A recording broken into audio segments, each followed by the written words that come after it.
And here we go. We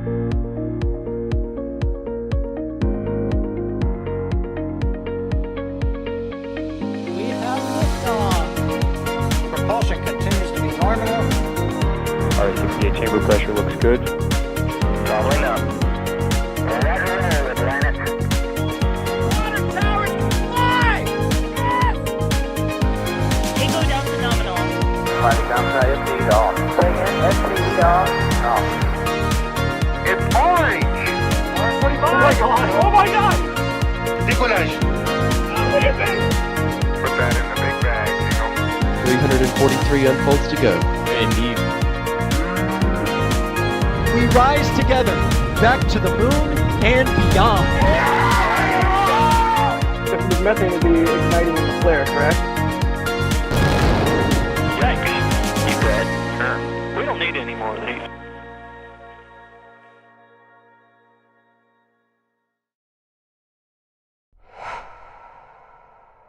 It truly is the age of moon missions. Hello everybody, and welcome to another Falcon 9 being vertical here at Cape Canaveral, where Falcon 9 is getting ready to launch its second moon mission of the year. Just a month after launching the Firefly, Blue Ghost, and Hercules R M2 resilience landers, we now see Falcon 9 launching, hopefully very soon, the IM-2 lander, which will also go to the moon. My name is Adrian Bile. I'm your host for today's moon mission, and I am joined by Alex. Alex, how you doing?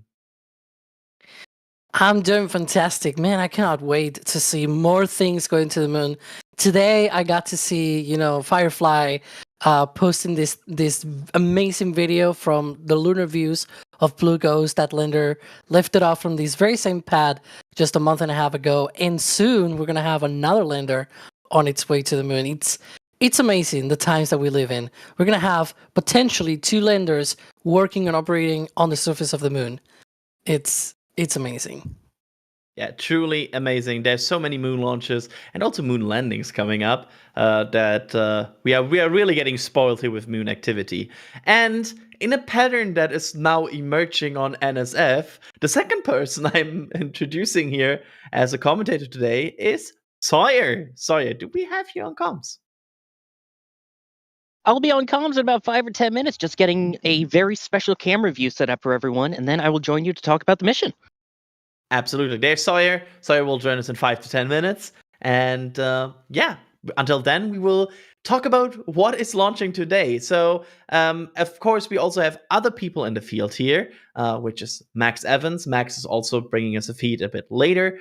We also have Dee in the field, who is getting some special views today. And also behind the scenes, we have Jay Keegan producing today's stream. So thanks everybody that is around today. Of course, if you have any questions during the stream about any topics we are talking about, make sure to tag at NASASpaceflight in chat, as that helps us to see it in our handy tool in the channel here. And with that, Alex, do you mind giving us an overview? What is IM-2? Oh boy, it's a really amazing and interesting mission coming up in just 56 and a half minutes. It will truly not be doing justice to this mission to even have a long Alex answer, but I'm just going to go very shortly about, what is launching today. Well, today is launching the Intuitive Machines, the second Nova Sea lander called Athena. If you remember from the last year, we had Odysseus, also in February of the year, right? That was in 2024. Launching to the moon. Unfortunately, the lander tipped over, but still worked on the surface of the moon. Today, hopefully, will not be the case. The lander will actually go all the way to the moon. Not today. That'll be in a few days from now. I'll go through the timelines later. But it's going to be launching, very much just like on the first mission, with lots of interesting payloads, new additions as well. And it's going to go to the lunar south pole of the moon, very, very close to the actual south pole, about 100 miles away from it, the southernmost landing attempt, if you will, that anybody has ever done. And so this is essentially the type of mission that NASA wants for their commercial lunar payload services program, also nicknamed as CLIPS because of the acronym. And so this is, I believe, already the fourth CLIPS mission. There was the first Peregrine lander launch in January of 2024. Then we had the first mission of Nova C, the first Intuitive Machines mission. We had last month Firefly with Blue Ghost. That was the third mission of the CLIPS program. And this will be the fourth mission of that program. But that lander is not alone on that fairing. Inside, there are also other 3 payloads ride-sharing for this mission. Not everyone is going to the moon. Some of them are going a little bit shorter than that. There's one that's a spacecraft with a tug attached and everything. We'll probably talk about that. There's also an asteroid hunter, I guess, from a commercial company called Astroforge, and NASA also has another payload called the Lunar Trailblazer spacecraft. So definitely really interesting mission today. It's not just that lunar lander. There's also other really interesting spacecraft riding along on this mission. But yeah, lots of things. We'll detail all of this in the 54 minutes that we have, and even then, once they launch and deploy and everything, we'll have plenty of time to talk about all of this. Absolutely, and I will also give a quick shout out to NASASpaceflight.com, where there's a neat article by Justin Davenport, who wrote all of this up as well. So if you're maybe want to have like a handy fact sheet next to this, that might be a good thing to have open. And also continuing a trend here of Greek mythology names, right? Because the first one was Odysseus, now it's Athena, so they definitely have a Greek tune to their names.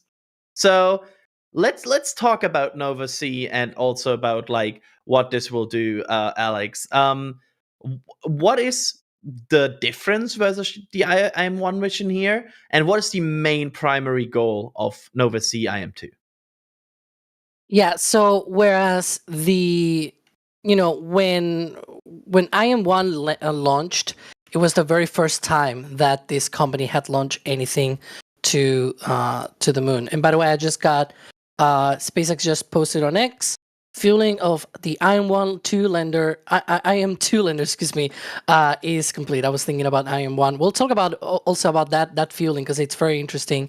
Or I guess I can talk about it right now because it's a one of a kind, right?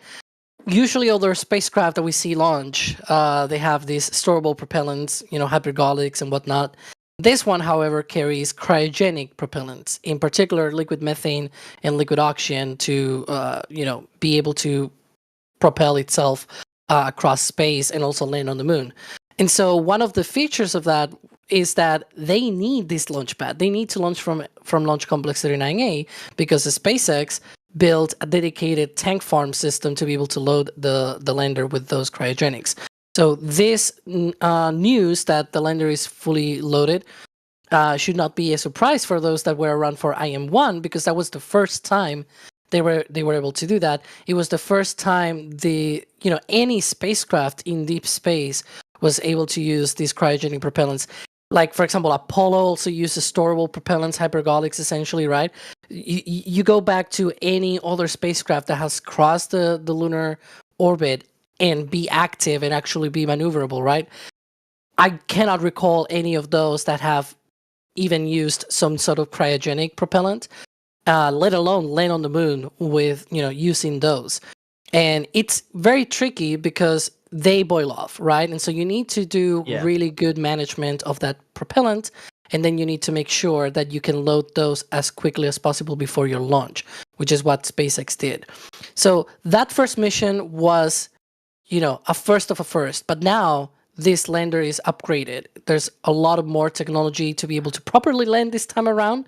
They were making sure that, those LiDAR sensors, those lasers, actually work this time around, and they are not covered before the launch, which was one of the issues that they encountered during that mission.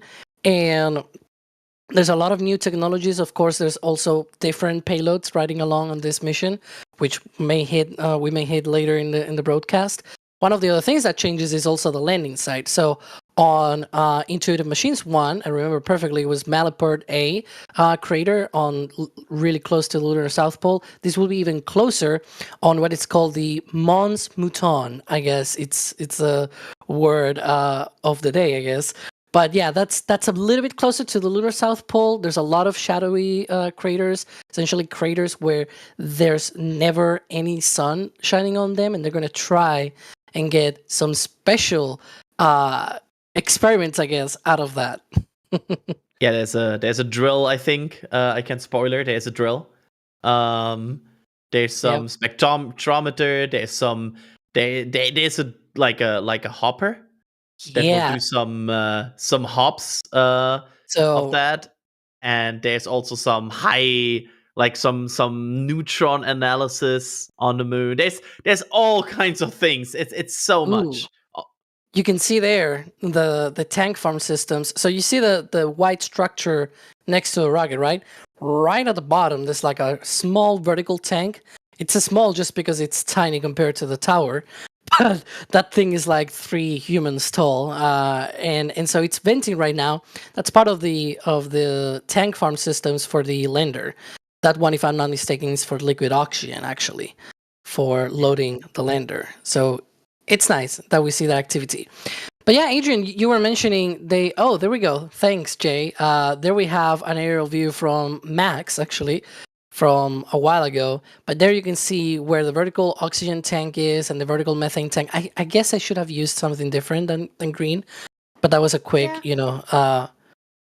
quick thing that I did in MS Paint. Like, don't blame me. It's like, there's been a lot of things going on, and so I needed to do this quickly, and so that was the thing. But yeah, they have 2 tanks, one for the methane and one for the oxygen. They don't use the same systems that they use for Falcon. It's actually a dedicated tank farm, so to speak. And so they have an oxygen side, and then they have a methane side of things, and with its own sort of vaporizers and things like that. It's really cool that they were able to put this together for this mission. Absolutely, and it's gonna be it's honestly one of these most action-packed missions. All of this today is like it's a very complicated multi-stack mission with so many different factors involved. Like we have a different fueling system that they will use. It also has 4 different primary payloads. It's a lot. So we will try to get to everything here, but bear with us. There will be a lot of talking. Quickly thanking some people here, starting with Ken Shaw 1 becoming a PatRed member. Thank you so much for that. And also William Mellon becoming a Capcom member. That gives you access to our membership Discord. And I also want to point out for all new members over the next few days, of course, during Starship, there will be a lot of behind the scenes. There will be also some members like content before content will launch, for example, sometimes. Might not be today because we have so little time, but we'll see. So yeah, it's a good time to be a member of NSF. I'm just throwing that out there. Alex, when is IM-2 supposed to land on the moon? Yeah, so one of the interesting things is that unlike some of the recent lunar missions that we have, those have taken a long time to get to the moon, right? Like Blue Ghost took 45 days just to get to lunar orbit, and then it's going to take a few more days. It's supposed to land on March 2nd, that Blue Ghost lander. This lander, however, it's going to take a lot shorter because it has those cryogenic propellants. So it needs to get there fast before they boil off, right? And so the landing is currently scheduled for March 6th. So it's going to be a roughly 6-day. Technically, it's going to be a 3-4 day trip. But once they go into lunar orbit, they're going to stay there for a couple more days just to, check systems and everything, make sure that the orbit is properly aligned and everything with the landing site. There's a lot of checks that need to be done, essentially, right? But once they do that, that landing is supposed to happen on March 6th, and the mission is expected to last for about 10 days on the lunar surface. One of the things that I'm really interesting, if this lander actually gets to the lunar surface, and knock on wood it does, right? I'm really excited to see, because they have said it's going to be there while there's going to be a lunar eclipse. Lunar eclipses, right? It's when the Earth is in between the sun and the moon, and so the Earth just cast this shadow on the moon, and so you see it from here, very red and dark and everything. But from the moon, they're gonna see the Earth occulting the sun. And so this lander, if they are successful with that landing on March 6th, about 8 days later on March 14th, they're gonna see that eclipse from the lunar surface, which I'm really excited. Like I cannot wait for that kind of thing, and that becoming even more commonplace. But it's also going to be tough on the lander because they're going to have to use their own supply of like all of the batteries and things like that. It's going to feel like nighttime for that lander, and it's not built for nighttime.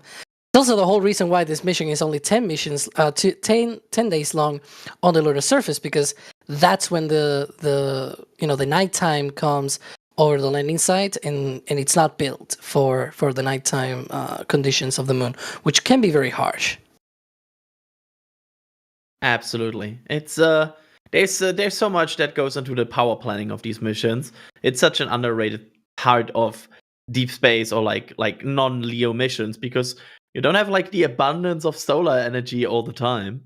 So it's certainly an interesting thing to hear. Jack G here is wondering, Alex, why is 39A rarely or less used compared to Slick 40? And is that the case? Well, yeah, right now it is indeed being used less than 40, but it's mostly because of how 39A is being used, right? It's the only pad that can launch Falcon Heavy, for example, and until very recently, it was the only pad that was able to launch Dragon missions. Now both can launch Dragon missions, and when you have that option, then you try to prioritize one, right? Rather than having a back and forth and things like that, and not be able to fully utilize both launch pads, because if you were to do something like that, at the end of the day, you're not fully utilizing any of the launch pads, right? But if you instead try to, leave one for one kind of mission and the other for other types of missions, then you get a lot more out of them. And this is exactly what we've seen recently with 39A, where they've launched even like 5 times in a single month out of that place. And it's all down to utilizing it the best that they can do, optimizing the schedules. And it is less used than Slick 40. Slick 40 is actually the world's most active launch pad, right? But it's quite more utilized than any other launch pad out there. If you were to rank it, it's gonna be Slick 40, SpaceX's Vandenberg pad, Slick 4 East, and then LC-39A, and then down below that, every other launch pad in the world, right? So it's still very much utilized. Absolutely. It's it tends to feel a bit more of these AAA missions, right? Like maybe that's just me, but it feels like a lot of these very high profile missions tend to launch from 39A.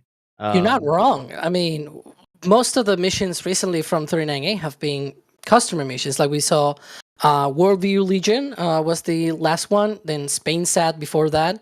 We saw about a month ago also the Hakuto R and Blue Ghost landers launching from 39A. So it seems like lately they've been using these for customer missions.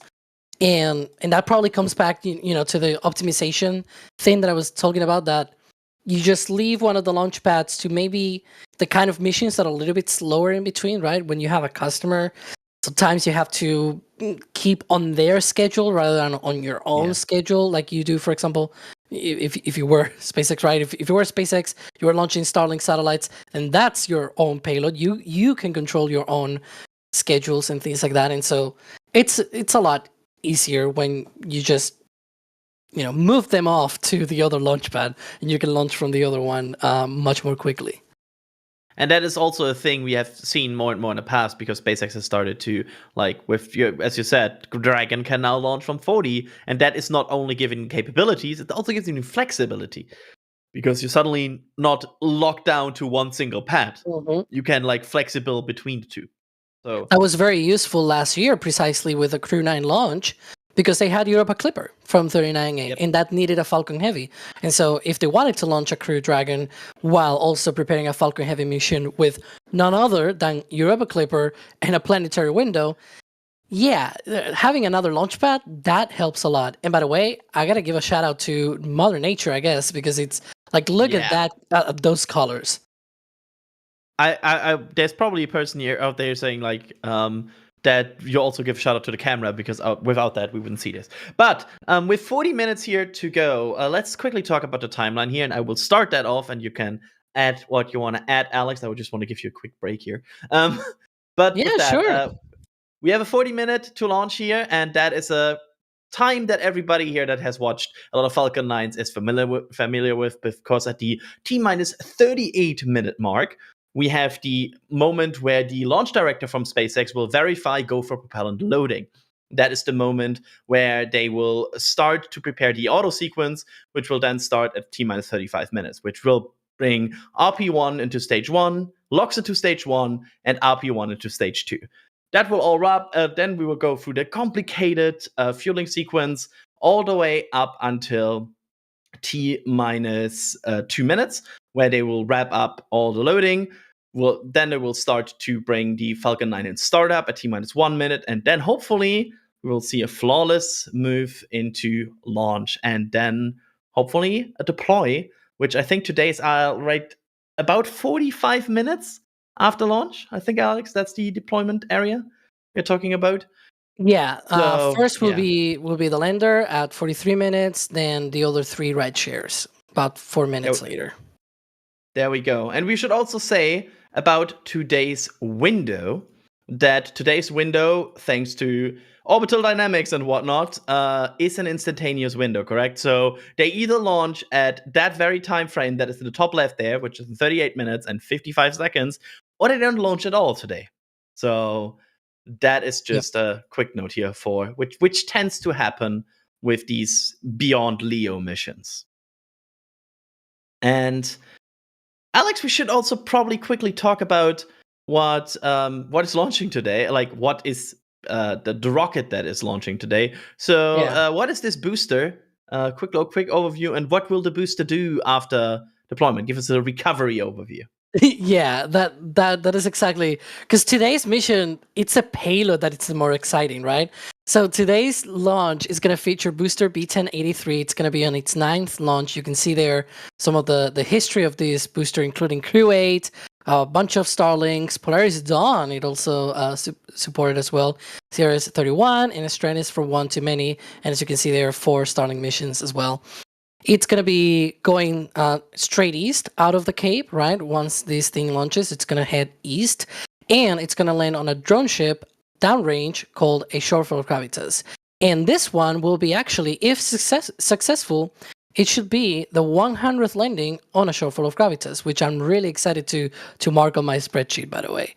But if you may recall that perhaps if you remember from the first Intuitive Machines mission, that one had an RTLS landing of the booster. Essentially, it returned back to the launch site to land in Zone 1 for that mission. Why is it not doing that today? Well, because it's carrying all of those ride shares, right? It's carrying those 3 other satellites as well.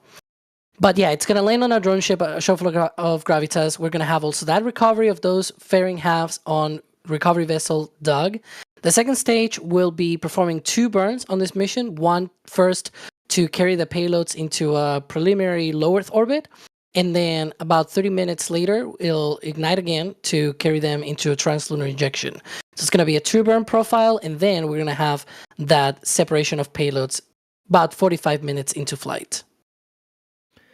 There we go. Thank you for that overview. We won't talk about the rocket that much today. I can already spoiler that. Let me thank some more people here, starting with Tom X becoming a Pat member. Thank you so much for that. Again, enjoy all the content behind the scenes.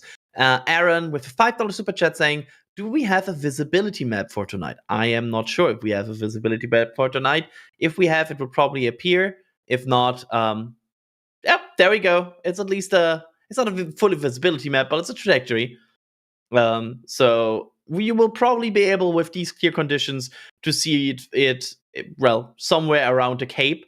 But since this is not going down any coast, you will have a hard time to spot it beyond that. I would say that. So just to add that. And then also we have Shadowgunner6 here with a super chat asking, when Flight 8 patch? Well, at SpaceX when they do a full stack. So That's the answer. Gunfox gifting 5 Red Team memberships. Thank you so much for that, Gunfox.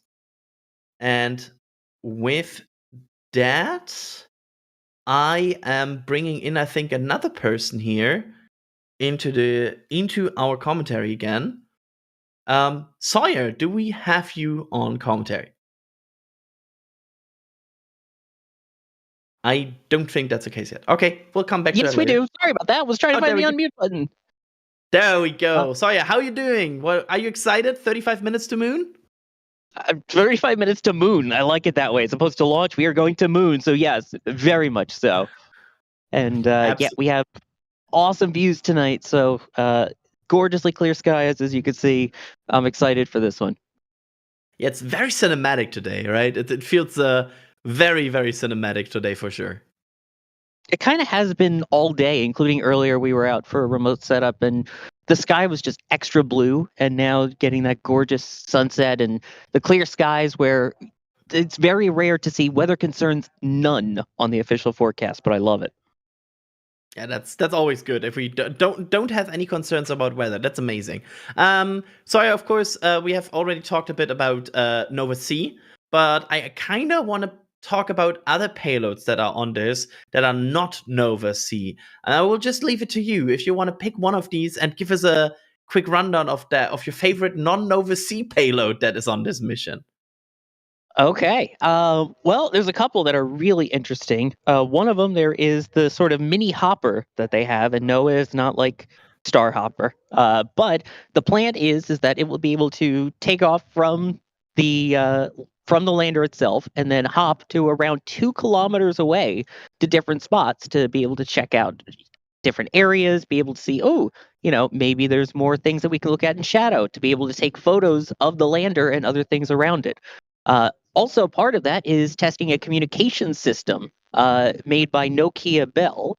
And basically, they'll be able to see, hey, can we actually communicate with the rover that way? And eventually, the plan is to communicate with an orbiter with it, too. And the rover that they also have going on to be like, hey, let's see if this is a good communication system to work on the moon. Which, yes, there is also a rover that is going to be on there going around to different spots, too. So you've got a hopper, and you've got a rover, and you've got a lander, and there's also another mini rover, too. It's just, there's a lot of cool things that are coming off of the spacecraft once it lands.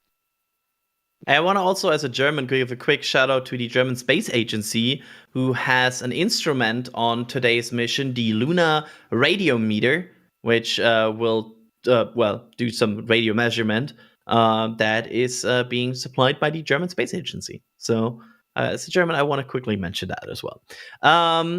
Yeah, absolutely. And of course, we also have the asteroid, the Odin. So there we go. I was searching for the name, the payload by Astroforge, which is it's actually about mining asteroid resources. Like, we're apparently researching that now.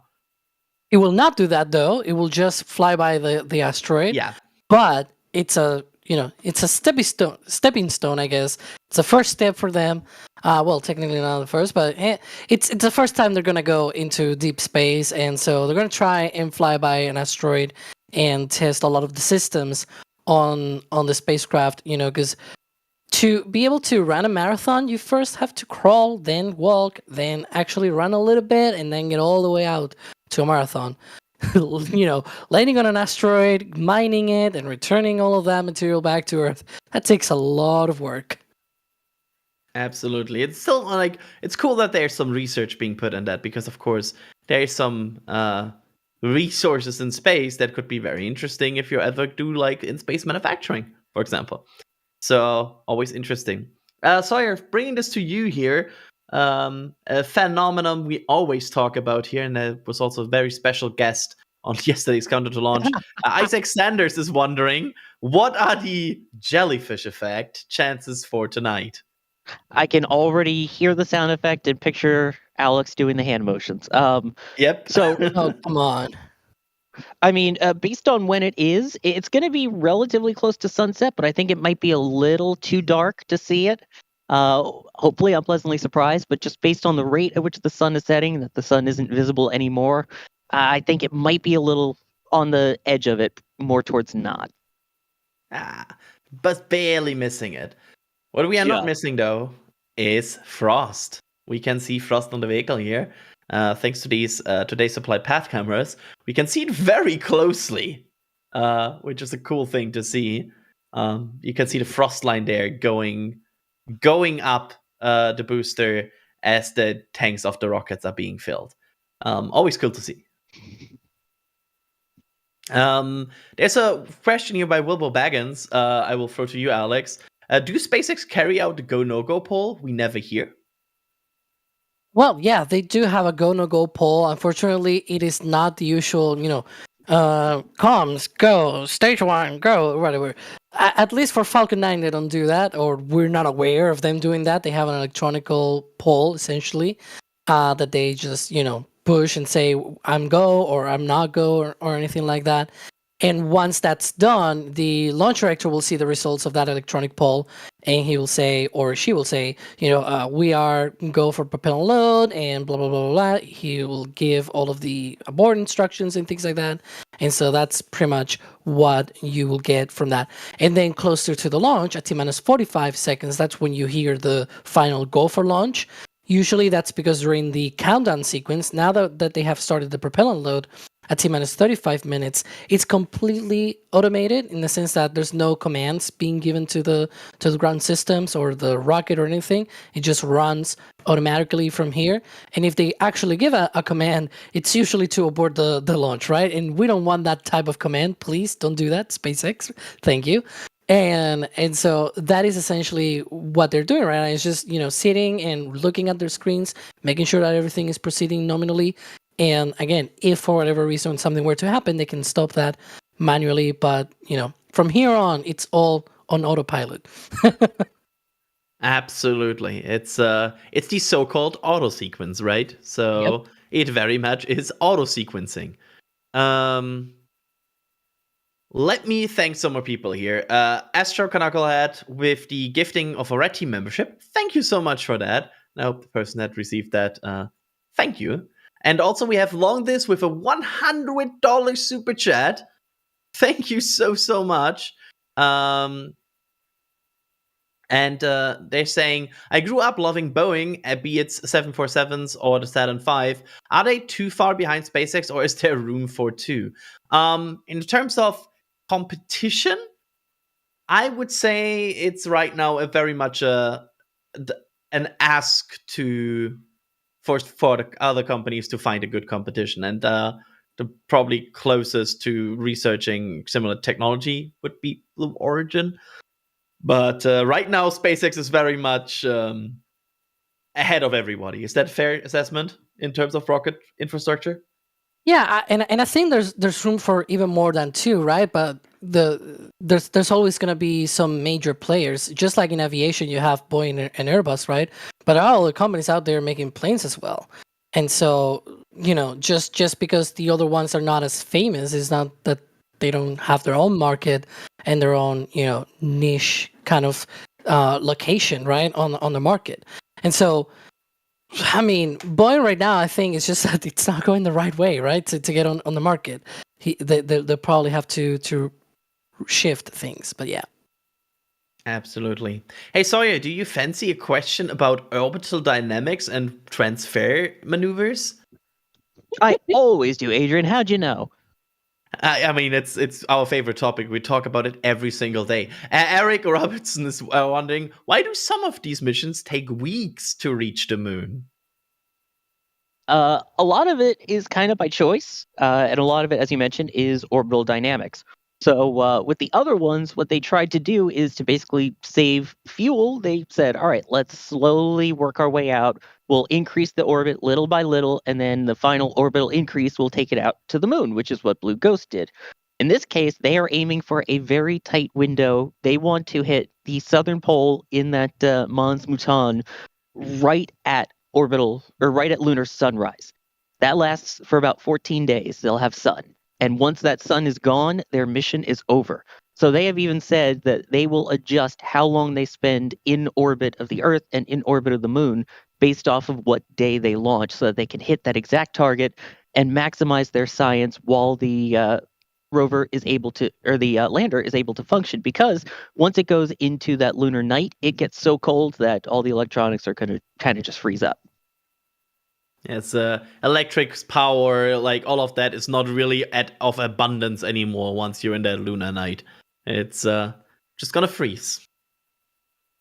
Let's see here. That's actually sorry, I will just go to that to you here as well, because it's very connected to question here, because Mike is wondering, why can't lunar landers survive the lunar night? Don't we have the technology for it to withstand those conditions?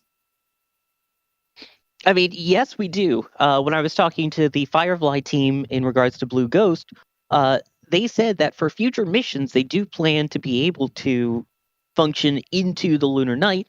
For now, though, it was kind of just the easiest to get as much payload as they could. So the same kind of deal here at this point. Their main goal is to just get as much science as they can. Getting all the heaters and everything additional onto that is extra weight and extra things that they would need. So at that point, it's simplest to be able to get the most science is just maximize those 14 days. Absolutely. Maximizing time on... It's very important if you have these very expensive and big missions. By the way, in general, I this is not a question related, but can we talk about the... I would say the really crazy success of the CLPS program. Because it always felt to me like it's a program where you can, as an observer, see like how it's being really put into motion, and we see more and more missions come out of it, which are all very cool, which are all packed with science and instruments.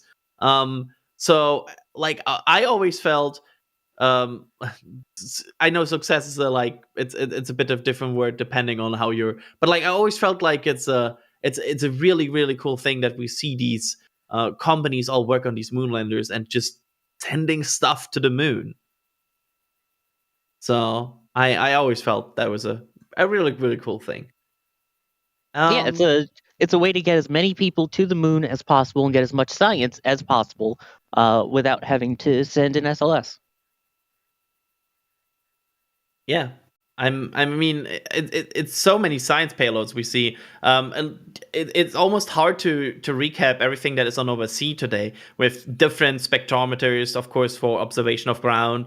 There's like neutron research, there's imagery research, there's so much packed into these landers, just from a science perspective, and that will guide, like, just to understand when people are now would be in a situation like, why are we doing this? Like, why is NASA spending so much resources to do this? Well, because it's important to understand these conditions if you want to have like a science base on Moon, or like a permanent presence on the Moon, because these things help you understand what conditions you're dealing with.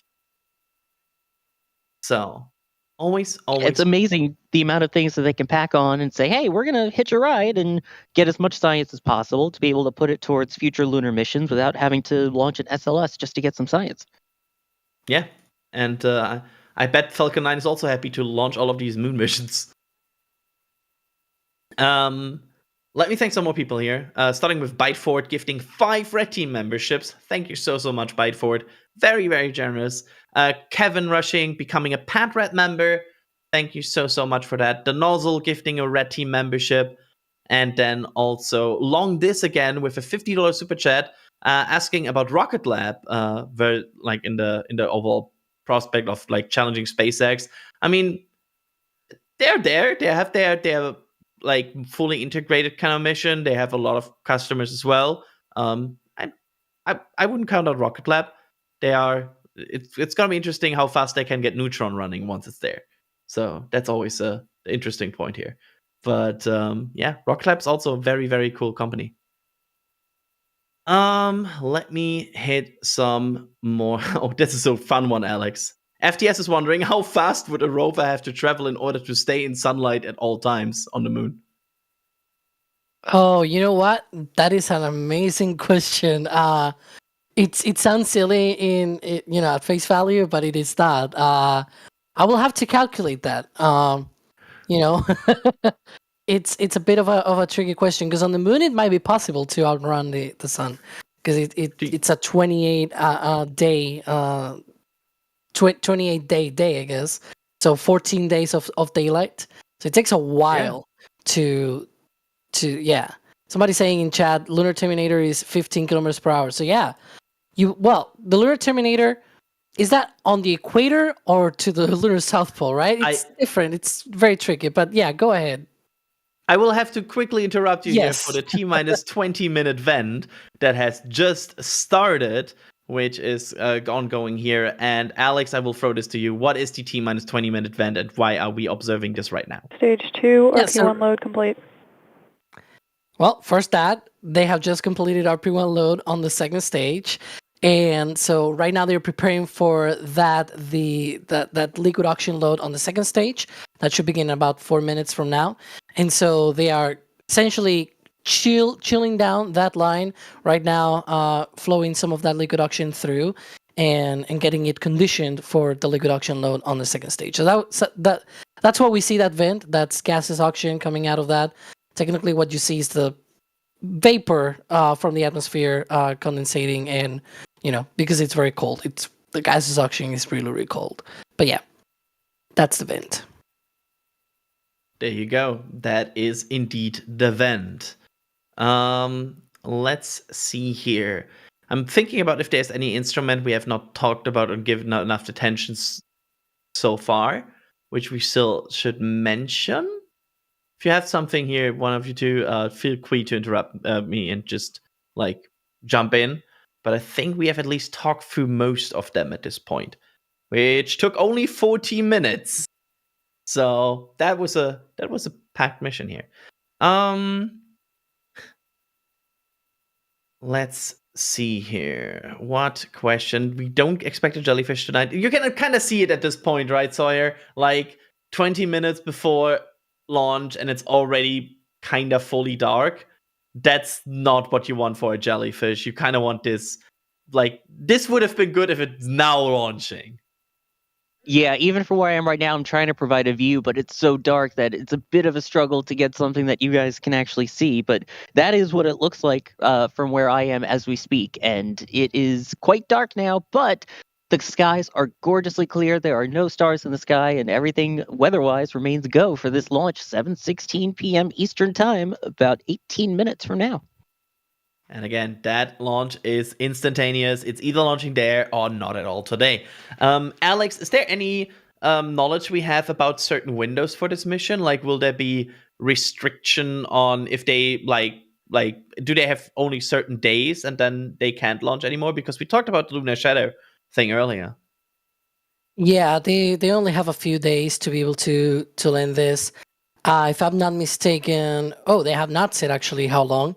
They just say multi-day launch window. But yeah, they only have a few days to be able to launch to the moon. Otherwise, it's going to be a month delay, essentially. There we go. Follow-up question here that Richard has is, how many moon landings in March? It's 3, right? Am I getting this wrong? It should be 3. No, I'm pretty sure you're correct. We have this mission, which is right. You have this mission, which is set to land, and then you have Blue Ghost and Hokuto R. Hokuto R is supposed to land in May. It's taking 2 in March, 1 in May. Yeah, 2 in March, 1 in May. Start with M. But yeah, it's gonna be 2 in March, and actually around the same week, because Intuitive Machines is on March 6th, and 4 days before that, it'll be Blue Ghost's chance to be able to land on the moon. Hopefully, it does land on the moon, and then we also got Athena, Intuitive Machines 2, so that we can have both landers operating from the surface of the moon. That's gonna be exciting. Look at that Stage vent 2 going lock through the flow has tower. started. That looks cool. See, the There we vent go. stopped, and we've got now that liquid oxygen load on the second stage. Everything progressing as we want it to progress. Ninja Guy Dan is asking, which direction is this Falcon 9 launching, northeast or southeast? Well, funnily enough, it's east. Yeah, So, not north, south. It's just east. yeah.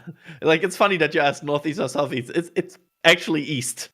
So yeah, there you go. Let's see. Why is there residual water running in the deluge system? I think we saw that earlier as well. There's a bit of water dribbling from that. There it is. Is that normal, Yeah, Alex? that's normal. Yeah, we see that from all 39A launches. It's normal. It's a feature, not a bug, as they say. Mm. Yeah, I mean, we were out there 2:30 p.m., 3 p.m., and there was still water going through the rainbirds towards the engine there. So it seems to be a normal feature. And again, they will continue to top off that tank, the giant water tower that they have, before they unleash the deluge of those rainbirds, which are the kind of little sticks sticking up that you see at the pad there, that will help with sound suppression. And right around liftoff, you'll see that go, shall we say, ham. It's going to go with a lot of water. Absolutely. I was trying Let to me come up thank with a someone. pun, but I didn't have one. Sorry. Nah, I sensed it. Like I could see you fishing for it. So Wrong water to go fishing. see, I set you up. Rainman here with a super chat saying, "Wait until Beechcraft enters the personal space spectrum." I have no idea what that is referencing to. I'm sorry. Stefan Batiste, when Burger King on the moon? Oh, it's because it's an airplane manufacturing company, Oh, Beechcraft. Yeah. okay. I'm sorry that went over my head, like aircrafts. Wait, Adrian didn't Apocalypse- get a reference? I'm shocked. Yeah, so surprising. It's always like if you have me on a stream, you really need to like. I wish when I'm on stream, people would like add a disclaimer in brackets about, hey, Adrian, this reference is yada yada yada. Like I like make it Adrian friendly. Yeah, but if we can ask you questions about the moon and lunar landers, that you've got us covered for this launch coming up momentarily. Absolutely, it's like references, no. Lunar landers, yes. So that's the way to ask here. We should quick recap about this because there's some wondering about the propellant again. Alex, do you mind giving us the quick info about why this rocket was venting way before it was even being loaded, and what is so special about today's launch in terms of propellant? Yeah, so the IM-2 lander, that Nova Sea lander, uses cryogenic propellant. That is liquid methane and liquid oxygen. And so because they are very, very cold, they are essentially, negative numbers in temperature, either if you use Celsius or Fahrenheit, not if you use Rankine or Kelvin, but if you use Fahrenheit or Celsius, it's going to be negative numbers either way. Very, very cold. And so you need to load those very close to that launch, because if you were to load them like any other spacecraft, right? When you launch any other spacecraft, usually it's loaded with propellants like 2-3 weeks before the launch, and it's a storable propellants. They do not boil off. You can store them for years on those tanks, and they don't even flake or anything. It's completely normal. This, however, will boil off, and so you want to fill the lander with those propellants as close to the launch as possible. So SpaceX built a dedicated fueling system for the lander at 39A with its own tank farm system, with its own liquid oxygen tank farm, its own liquid methane tank farm, and they load that 3 hours before the launch. So essentially, between 3 hours and 1 hour before the launch, they load those. We can see there those two tanks. I don't know, Jay, if you have the other sort of shots as well, pointing out some of the hardware that they had to add to the Stromback on at 39A. But essentially, they had a bunch of things. There you can see that little box on the left-hand side of the Stromback. We think that's part of the liquid oxygen regulating system, essentially, trying to regulate the flow into the payload bay, or I guess the fairing size, the fairing envelope. And then you can see that's from an old Dragon mission, but you can still see those boxes. The one on the left is for methane. The one on the right is for the liquid oxygen side of things. And those go from the bottom of the Stromback all the way up, and then into sort of the area of the top of the second stage and into the fairing. And so this is one of the things that they did to be able to accommodate this very special payload, one of a kind. There you can see the liquid oxygen tank on the left, the water deluge tank. It is not the one for the rainbirds. It's a different kind of deluge that they have, sort of special for the engines only at the bottom of the launch mount. But then you can see again that red that red arrow pointing to that little box that they had to add to control the methane side of this fueling of the spacecraft. So very special, very interesting that SpaceX, was able to accommodate this payload. They did all of these modifications for a very special customer spacecraft. And another thing that they also said is that since the Falcon 9 folks that are working on that rocket, they never work with methane, right?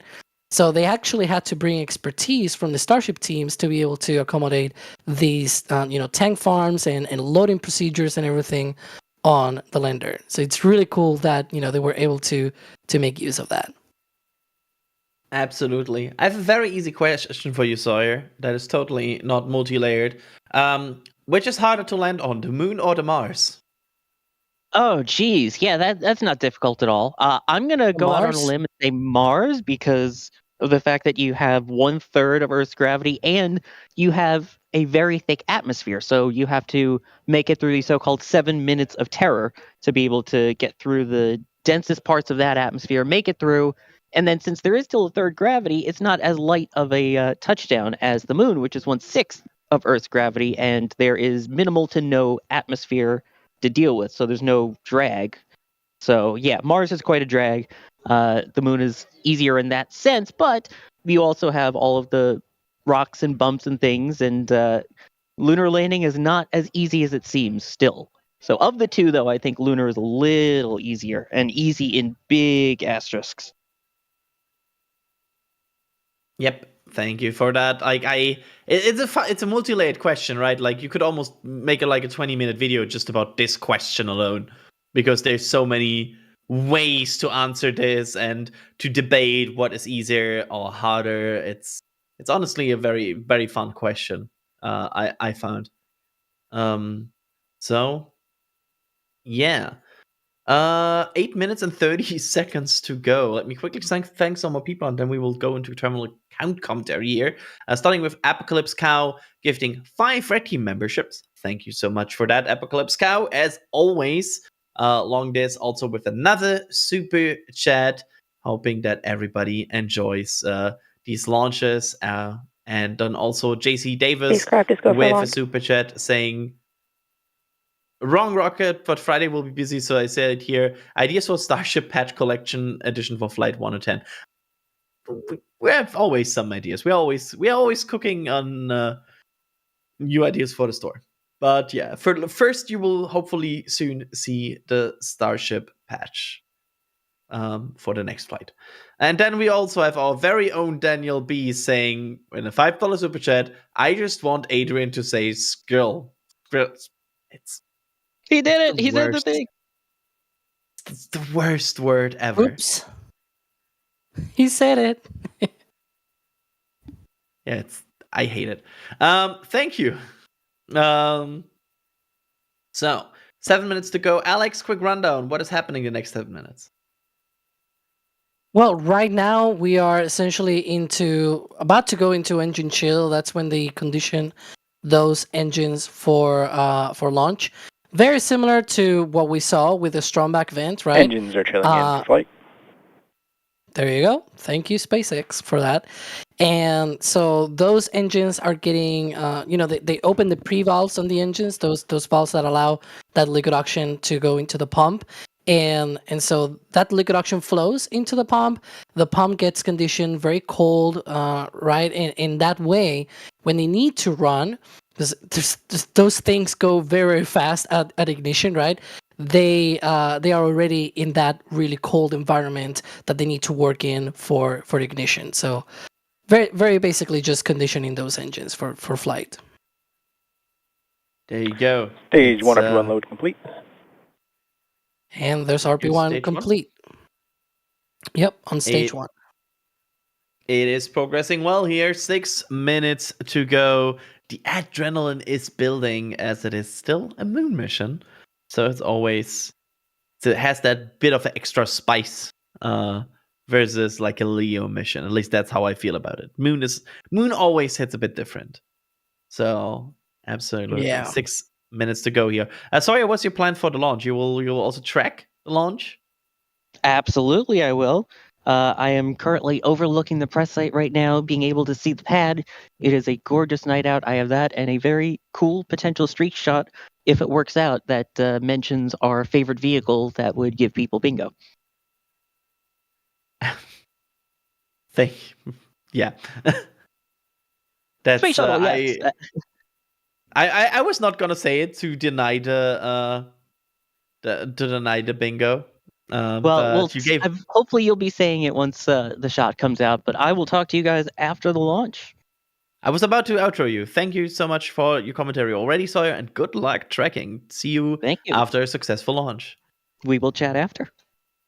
Absolutely. Thanks for pressing forward from retract. So good that we have SpaceX commentary. That always helps to bring in what is actually happening right now. So the strongback is retracting. What exactly is that strongback, Alex, and why is it retracting? Well, it's a structure there on the left of the rocket, that white structure that supports the rocket for transport and verticalization, essentially. And it also provides a lot of propellants and conditioning systems and everything for the first stage and the second retract stage. is running. And that's the start of that process. That process will begin first with that top clamp that you can see there. Those cradle arms will open, and then the strongback will retract about 1.8 degrees away from the rocket. And then at liftoff, it will clear all the way out to leave way for the liftoff. There you go. And with that, just 4 minutes remain. You already see it there. You can see it actually opening right now. That's the clamps of this strongback opening, and that will then start to retract. So we'll see it move a bit in just a few seconds from now. Falcon 9 is now basically almost full, just about 1.5 minutes left in fueling. And then it's about getting the right pressure at the right temperature of conditions for these 9 Merlin engines to work, because they tend to be picky about what they want as pressure and temperature of their RP1 and LOX. So that is what they are aiming for, with just 3 minutes here to go. Yeah. We'll also see there will be another vent, correct, Alex? Like a big vent once the propellant load is complete? The next thing that we'll show here will be that call out of stage 1 liquid oxygen load complete. And then the second stage will do the same. And once that happens, we'll see the strongback vent coming back again for clearing all of those lines and getting rid of all of the nasty stuff that could be quite of a nuisance at liftoff. Stage 1 LOX load complete. There it is. There it is. So Falcon 9 almost ready here, and we are also getting very, very close to the point where the Falcon 9 board computer will take over. So basically, up until now, the auto sequence is mainly managed by ground computers. Is that a fair way to say it, Alex? And from there on out, at T-1 minute, the Falcon 9 onboard computer takes over the sequence and the launch management, you could say. Yep. So that is just 60 seconds away from now, where it will happen at T-1 minute. That is exactly the point of handover. We can see a used fairing there, if I see that correctly. Yeah, these fairings are used. We don't know the amount of flights, but we've seen them before. Because they have serial numbers, and so we've seen those serial numbers on other missions before. Stage 2 LOX load complete. There it is. Falcon 9 is now fully loaded. Yep, Falcon 9 is fully fueled. Next thing that will happen, they will now start to pressure the tanks for flight. And in 30 seconds from now, the Falcon 9 onboard computer will take ground gas over. closeouts. Yeah, the ground gas closeout. Let's see if you can hear them, actually. That sounds. Yes. 20 seconds until we get that call for internal power. Wonderful. Oh, it sounds so alive. Look at that. Gorgeous conditions here. Again, we have no clouds. We expected gorgeous Falcon launch. 9 is in startup. Nice. Next up will be the launch director verifying go for launch at about T-35 to 40 seconds. LD, go for launch. bit early today, but there is the go for launch, which means the IM-2 lander, the Nova C lander, Athena, is cleared to launch to the moon on a Falcon 9 rocket in 30 seconds from now. We'll leave you for terminal count so you can enjoy the pad sounds, but from our side here, good luck IM-2 and good luck Falcon 9 on the upcoming flight. T-minus 15. T-minus 10, 9, 8, 7, 6, 5, 4, 3, 2, 1. Ignition and liftoff. Go Falcon, go intuitive machine.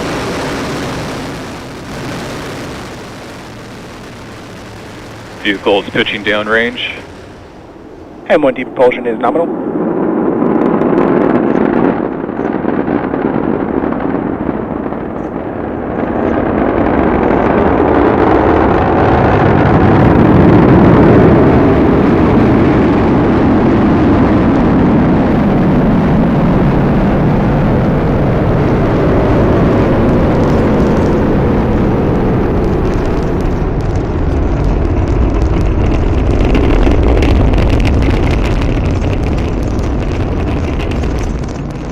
Power and telemetry nominal.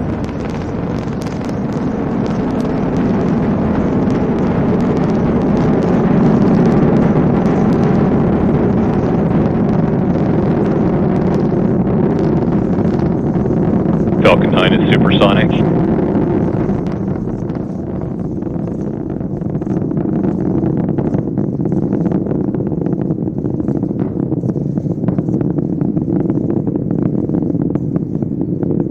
Max Q.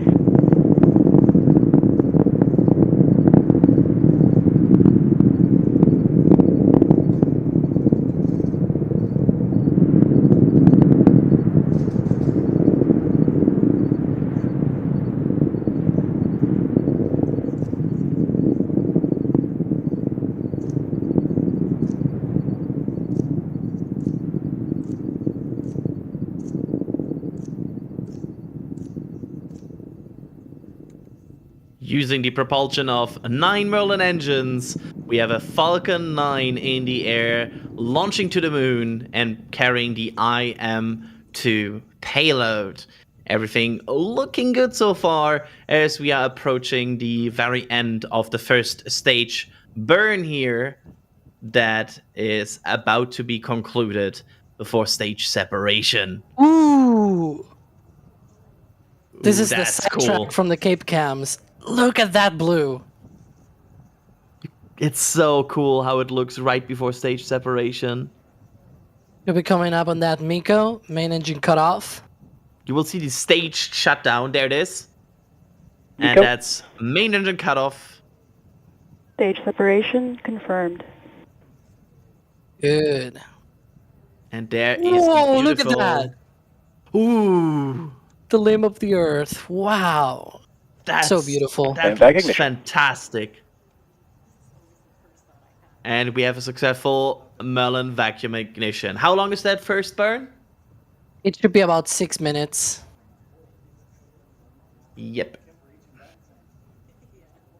Should be shutting down around T plus 7 minutes and 55 seconds. I had the wrong timeline open here. I suddenly read hot stage jettison and I was like, oh no, wrong timeline. Yeah, that's probably another flight coming up soon. Yeah. Meanwhile, the first stage you can see there, it has already popped out this aerodynamic drift fins, coasting in Bearing space. separation confirmed. And there it is. There's the payload stack. Wow. At the very top, that is the Nova C lander. Just to point that out. That is the first thing that will deploy. Wow. Look at Vehicles that's are the on a fairings. nominal trajectory. You could see the fairings like crossing the exhaust of the second stage for a moment there. Yeah. But yeah, while the second stage is continuing into orbit, we have that first stage coasting in space, getting into the darkness, I guess, because it's now nighttime, right? And that first stage should be coming back down for a drone ship landing out in the Atlantic Ocean. Do we know how far downrange that is? Is this like a particularly challenging landing?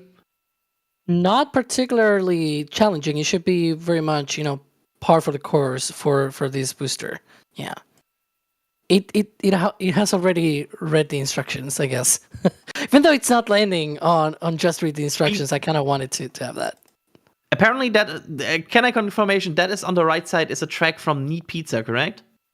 Yeah. So Neat Pizza with our robotic tracker still has this 5 minutes into flight. Great job, Pizza. Still tracking that second stage, going into orbit. For left side, I guess, is the SpaceX view. Right hand side, our own view from the ground. Still tracking that second stage. Should be shutting down in about 2.5 minutes from now.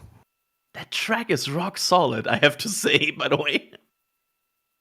Yeah, can we train AutoTrack on his track?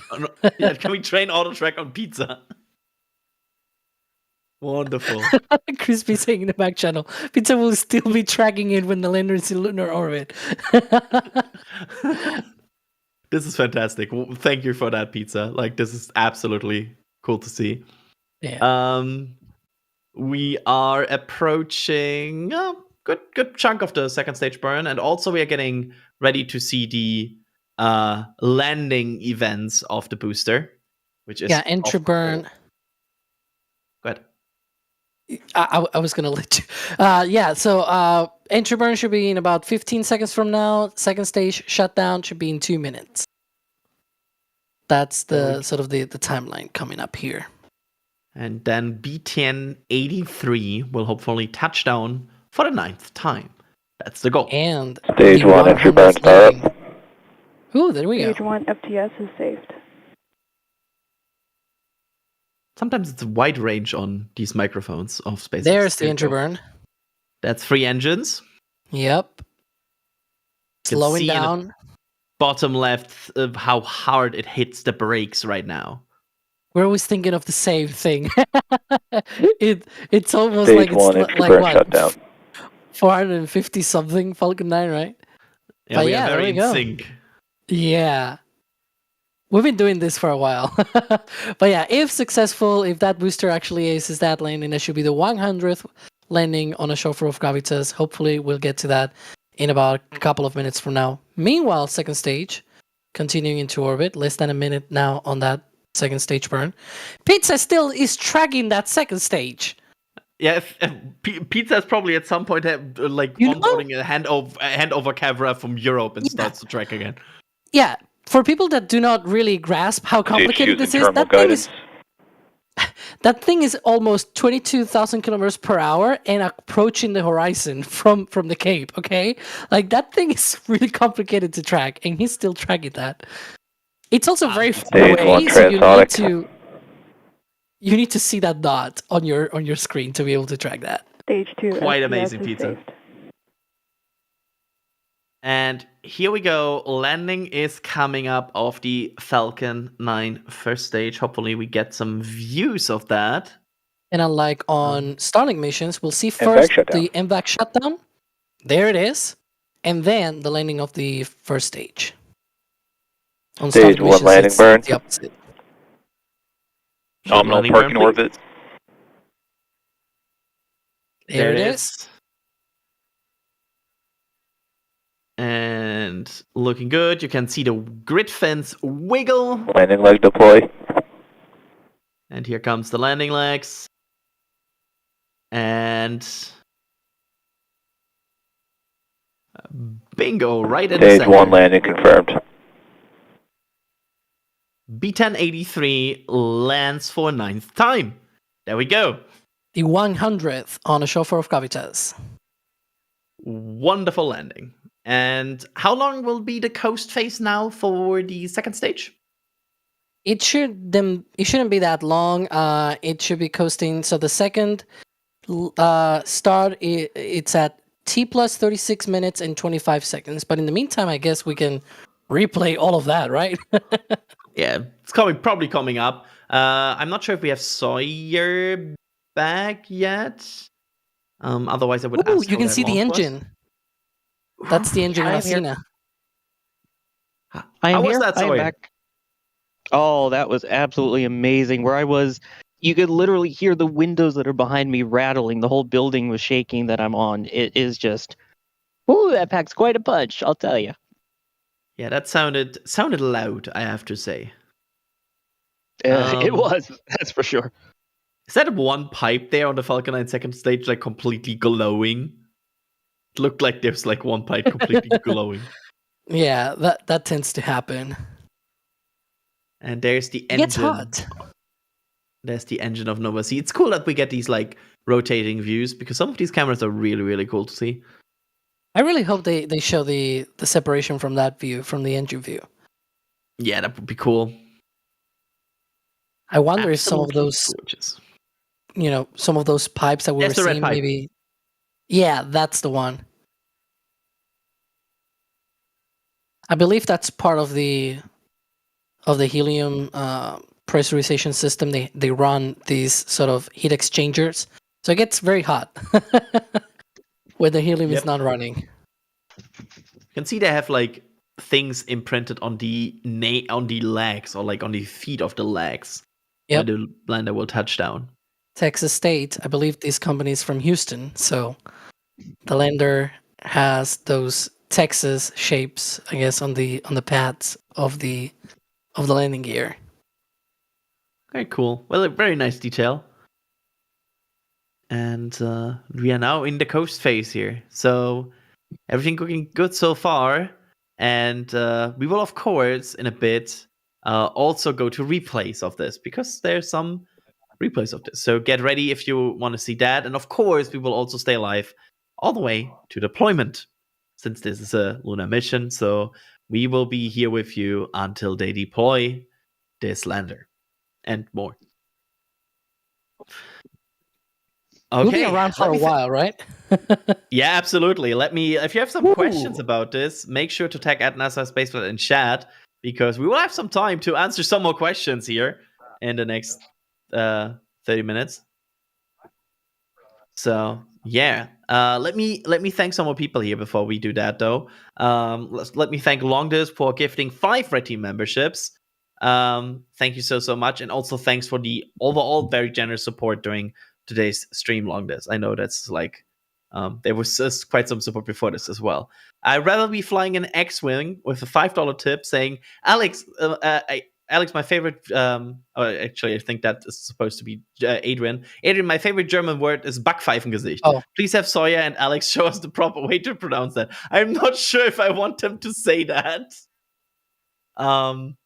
Yeah.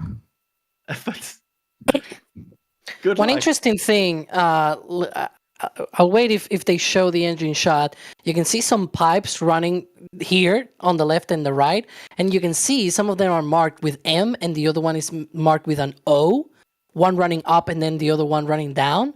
I think those are the fueling lines with methane and oxygen, the M for methane and the O for oxygen. That's cool. Please rotate to the Yeah. view again.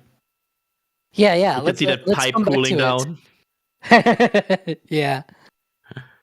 But it's really interesting. Like I saw it before, and I was like, "Wait, does it say O and the other one says M? And one is pointing one way and the other is pointing the opposite way, right? You see the arrows pointing one way or the other.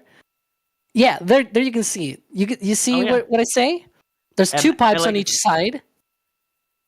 Yeah. Up and M down and O up and O down. Mm-hmm.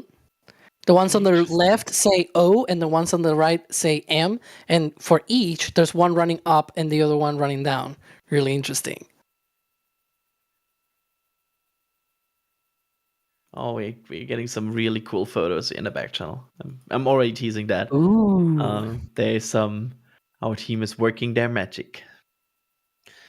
Plutonium 239 with a $10 super chat saying, "Do you think any of the lunar landers, Intuitive Machines or Blue Ghost, will land on the lunar surface successfully? You know, I'm gonna be an optimist. Yes, I think they will both land successfully. There, I said it. This company also has the benefit of already having tried, right? So they had a lot of, learning lessons. They got close. Yeah, I mean, they were able to operate the lander even though they tipped over at landing, right? They came in with a bit more horizontal velocity than planned, and even then, they were still able to operate the lander, not perfectly, right? But still kind of operated. So that's really nice. They were able to learn a lot of things, especially getting that data. Like if it crashes and you don't get the data, like you only see the last bit, right, of the lander data, and you don't. But if you land it and it tips over, at least you can get some of the data of why it tipped over. They were able to reconstruct all of those issues and everything, and learn a lot. It turned out that it was not even the lander's fault. It was actually a ground handling issue that they did not these remove before flight tags, right? They did not remove one of those on the laser system that they used for the landing. And unfortunately, the lander was using an alternative way of landing on the moon. And yeah, that alternative way kind of, messed things up a bit. But yeah. Let's hope they removed all the protection caps this time. At this point, we have some pictures ready. I believe we have a first shot from Julia that is already ready to present. And there it is. Look at that. That's gorgeous. Nice. I always feel like these shots give you a good perspective of how huge Falcon 9 is as a rocket. Wonderful shot. 70 meters tall. Yeah, look at the plumes there. It's like there's a lot of dust. Yep. Wonderful picture, Julia. Thank you for that. That's a really neat one.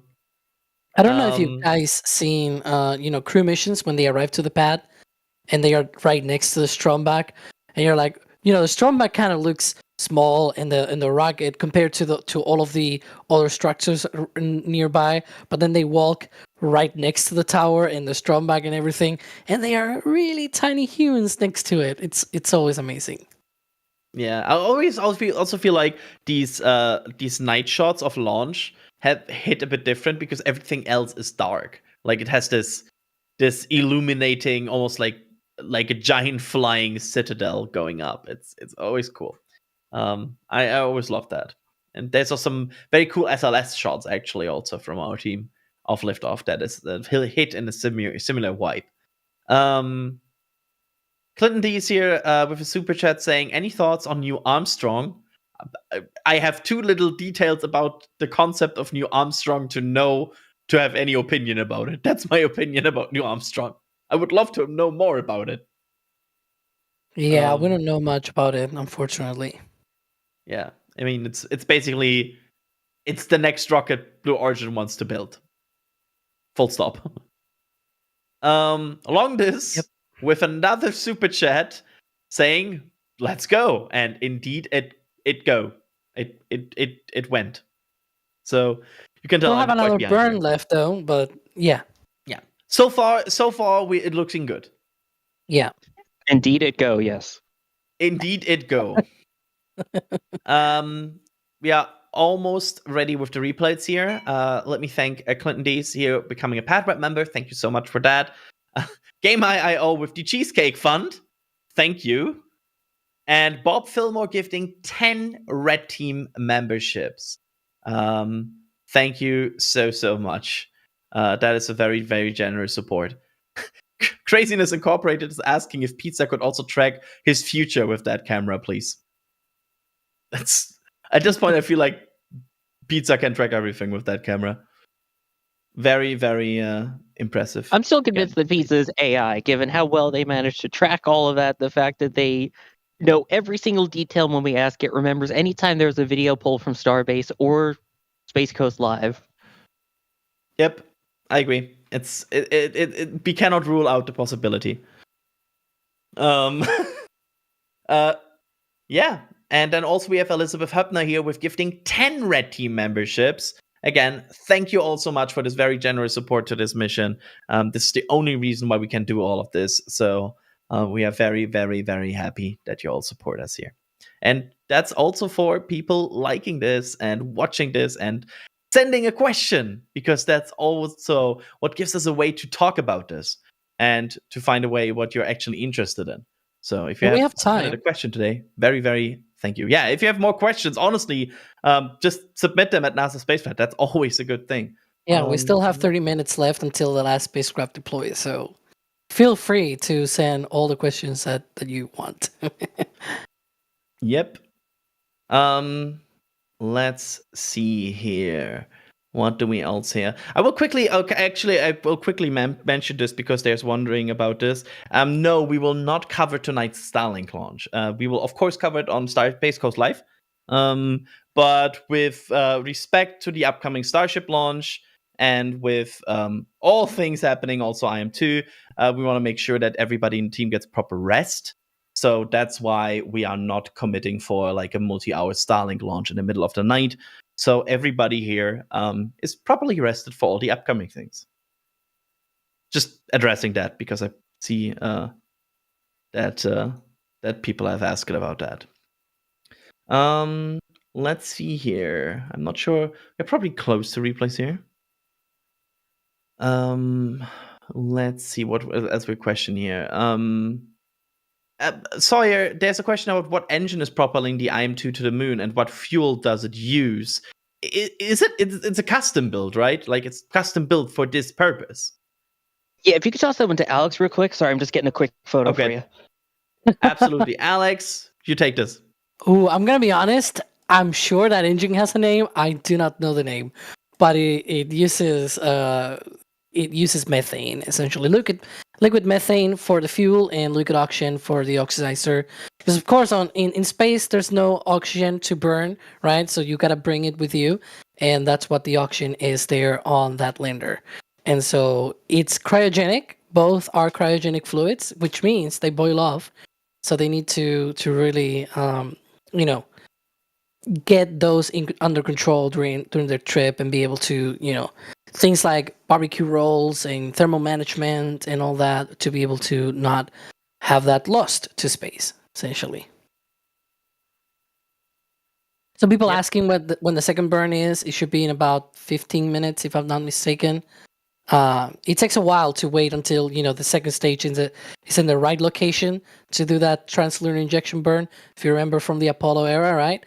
They needed to wait an orbit and a half first to check out systems, but also to adjust to the right position in their orbit to do that burn. So similarly, they're waiting now to get into the right position to do that burn. That burn should last about 1 minute once it happens, and so we're waiting for that to happen right now.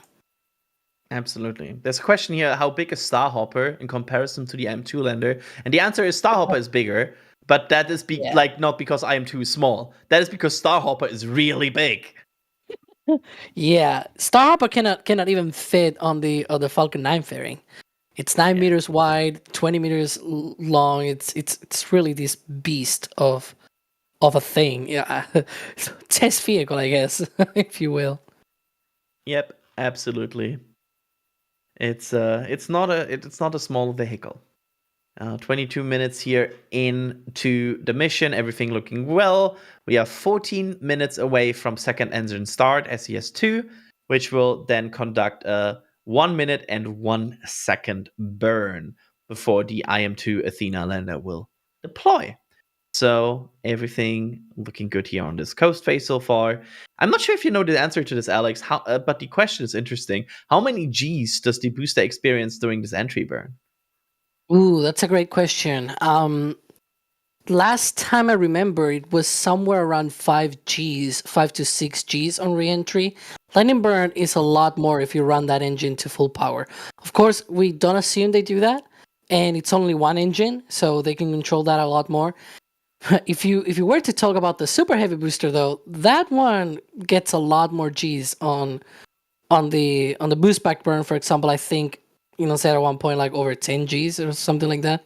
Really crazy accelerations, but yeah, it's quite a deceleration that they are experiencing during this. By the way, somebody here in chat, John, mentioning that the engine is called VRR900. You know what? I had that in my brain, and I opted to say I don't know the name. I think it's because I have other one in my brain as well, which is the one from Sierra Nevada Corporation. They're also doing another Methalox rocket engine as well, and it's also has a bunch of numbers and letters and things like that mixed together. So I have that one and this one, but yeah. So I was not. I prefer to say I don't know. When I don't know, I don't know. I'm not gonna be risking it, right?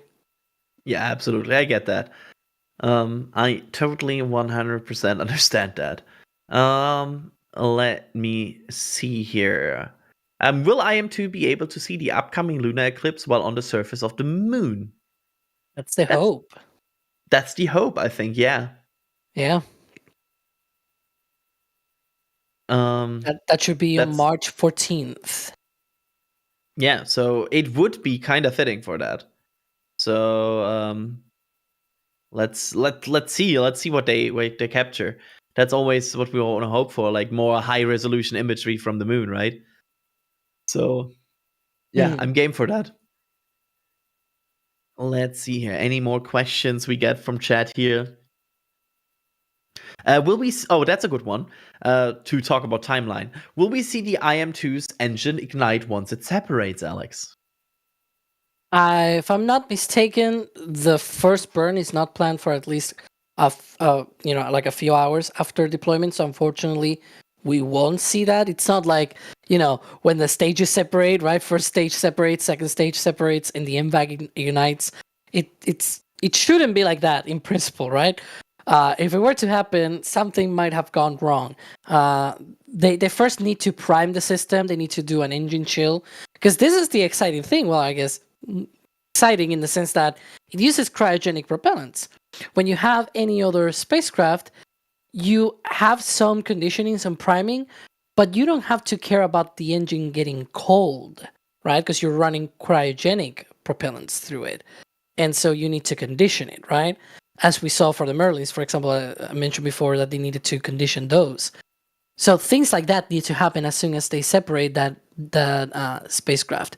So they need to be able to get all of those things done first before they ignite the engines. Yeah. Absolutely. And there's also some general questions about the IM-2 mission goals. I will quickly take that. I mean, the primary mission is landing on the moon. And then there's, of course, a lot of science and engineering attached to it. There's, for example, some neutron measurement units that are on this. There's also some measurement about spectrometers about the surface of the moon. So, Adrian, yeah.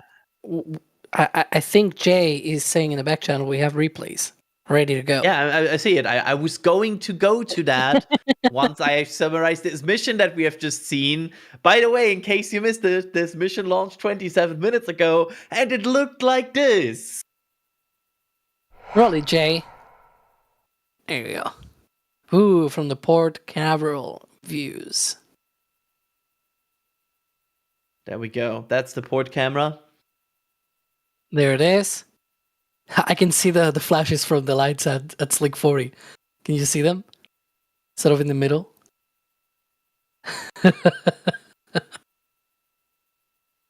Absolutely fantastic.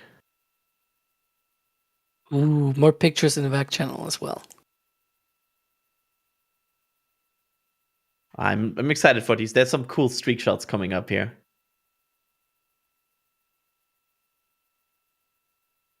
So I love how in these dark shots it's like it's complete dark, like there's nothing happening. And then light. And then it's like light, fireball going up. It's always a fun effect that you get. Yeah, it's like sunrise at 7 p.m. That's a very good way to describe it, Jay.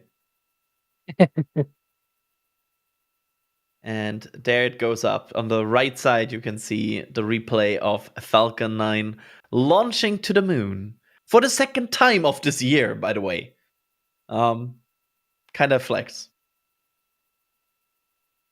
And there it goes up. It's true what Jay says on the back channel. It feels faster when you're seeing this live. When you see the replay, it just feels like so slow. Woo, audio.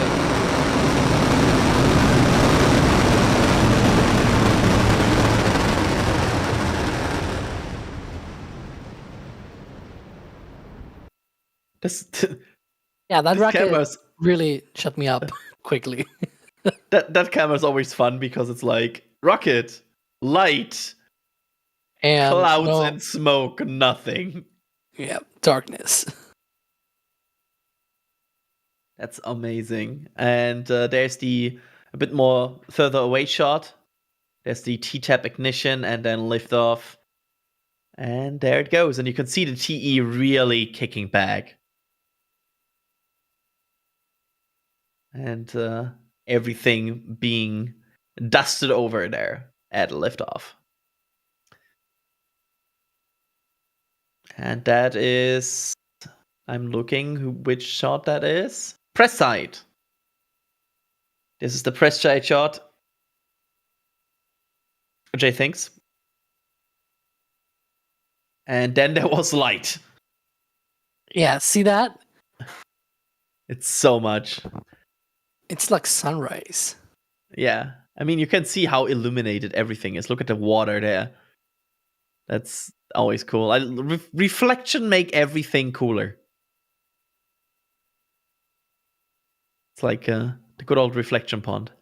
6 minutes to that translunar injection burn. And there's another launch. It looks fantastic. There's a shine of purple because of probably of cameras, like when it leaves. Kind of funny. Yeah. Disclaimer, this is not the methane engines. So yeah. I'm supposed to say apparently that God Kevin Michael Reed set these cameras up so nicely. This is Sawyer's track. So this is Sawyer tracking from the press site, I think.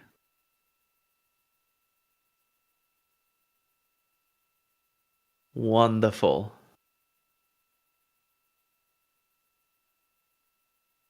There's the engines. It's always cool, like that you cannot even see the rocket anymore because the engine is so bright.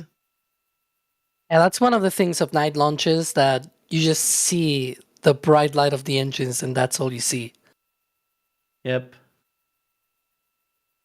Wonderful. And we are now getting close to like plume expansion. Yeah, I can see it starting a bit.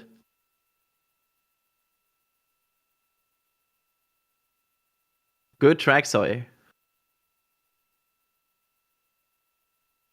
Thank you very much. Yeah, no, it's again when you've got the whole building shaking and you're trying to keep it in focus on a small screen. It's not the easiest, but it's a fun challenge, that's for sure. Yep, absolutely. Looks fantastic. Thank you so much for that. My pleasure. Yeah. You kidding me? I love this. 4 minutes away, by the way, from second engine start. Just making sure that we have that in mind. But of course, we see the second stage on the right side, and we see it's still chilling very much. And there's no worry if we don't see all of the replays before that, because there's still another coast phase after that. Once that relight is performed, there's going to be about 5 minutes. 5 minutes, yeah, to the deployment of the lander. So we can watch a couple replays in the meantime, right? Once that happens. Yep, absolutely. We like replays. I do like them, yep. Ooh, you can see there the impact engine. Ooh. Yep, it's chilling down. Yep. So people are going to be wondering what that vent is. That is indeed normal. That is for the chill down of the MVAC engine. Continue. Apparently there is a replay from a building I have pronounced wrong before we started this broadcast, and Jay is still mad about that. I will not say the name because the last time I said it wrong, I was kicked out of a channel. But here is... Ooh, that zoom in. That's fantastic. That's the VAB, right, as you call it? Yeah, the VAB shot. There, I said it. Yeah. And to zoom out, as you can see how the whole ground is like bright. Also, I love how it just turns into a ball of light there.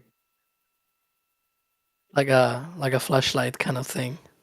Yeah. I mean, that's what it looks like in real life too. You get the super bright flash, and then you're kind of just following the ball of light. Normally, day launches, you follow the rocket. This one, all you can do is follow the giant glow that's lighting up the sky, and where the moving sun, is the rocket. I imagine it's like sometimes some eye adjusting, right? So like after you stared at a light for like 2 minutes straight.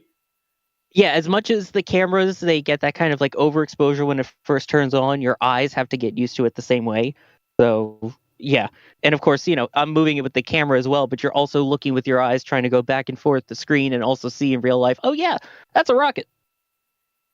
Absolutely. Wonderful. Very, very cool replays here. And I'm hearing, I will throw this around here. There's also more replays that might be coming and that we are not able to retrieve yet. They will take some pulling. So make sure to follow us on all socials. We are like on X, on Blue Sky, on Instagram, on Facebook, on Threads. I'm missing one, and on TikTok. There we go. So that might be a way for you to get some of these late replays that we are not able to pull right now live. Not just replays. On top of that, the remote camera pickup is happening shortly. So we will also have our cameras that were brave enough to stay that close out of the pad shortly as well. There we go. And we are now 25 seconds away from the engine restart. So as much as I like replays, I think it is time to focus on this beautiful second stage here, which is about to relight for 1 minute and 1 second. Yeah, and you'll see some ice on the MVAC engine. That's completely normal. Basically, that's what happens when you chill down. You have to evaporate some of that gaseous oxygen. And watch out for that. Boom. There you go. That piece of ice was obliterated. I love it. But yeah, that gaseous oxygen leaves the engine, and so it sort of clumps into solid oxygen. And that's what you saw there flying off. That was fantastic. A little bit of oxygen ice, essentially. Fantastic. It is flying, and it's already halfway through its burn. As the burn will conclude at 37 minutes and 26 seconds. And then we are waiting, hopefully, confirmation of good orbit. Or like good burn, whatever. Whatever they want to call out. Yeah, this will send all 4 payloads into a translunar injection. 2 of them will enter lunar orbit. The Odin spacecraft from Astroforge will actually fly by the moon. There we have the shutdown. And then the Chimera Geo tug will be sort of making its way back down to a geostationary Nominal orbit insertion. Good. That's good. That's all what we want to hear. And now we are awaiting the IM-2 Athena lander deploy, which is currently scheduled. And of course, that might change. The timeline sometimes is a bit flexible at 43 minutes and 38 seconds. So less than 6 minutes from now. And I also want to quickly mention, for the people who are curious, yes, there will be a countdown to launch show today. And spoiler, both Alex and me are on it. It will how do you say, like the following programs will be delayed? We'll essentially starting after this stream ends. Yeah. Basically we will return you to your regularly scheduled programming after this special announcement. There you go. There we go. And once this has concluded, Alex and I will get probably a moment to stand up, and then we'll get that going. So yeah, it's still planned. And then we will update you all on apparently we are not getting to stand up. I'm being informed we are not able to stand up. Is that can I say that, Karen? Too late. I'm already standing up. Oh, come on, and it's true Sawyer. for me. I'm not standing up. Oh, Jesus, Sawyer. I saw that coming. Of course, I only got 1 or 2 puns in. Had to increase the number a You bit. say you saw your. Ah, Let me thank some people here. Starflight Pony X becoming a Red team member. Game.io saying Flight 7 patch arrived. It's bigger than I thought. Thank you so much for that support and buying that patch as well. Kelstar86 saying, any of the lunar landers going to the poles? Yeah, this one is going to the lunar South Pole. Meanwhile, the sun is coming back. Look at that. Wow. It's orange. Oh, that's a proper orbit sunrise. Yeah. Wow, look at that. That's so beautiful. Yep. Lalo Ruval Kaba with his super chat saying, I wonder, I'm not even acknowledging their title, still think the Earth is flat. I mean, they see what they see. It's a lost cause. That's all I'm gonna say about them. And with that, we are awaiting that payload deployment. And apparently, I'm also being told that the members' multi-view of today's countdown to launch is also up and running. Does that mean? So I have my camera running already. Does that mean I'm on that multi-view right now? I just want to check in. That's more a production question. Okay, good. Just checking. are you or are you not? You'll have to become a member and watch it and find out. Yeah, I was going to say.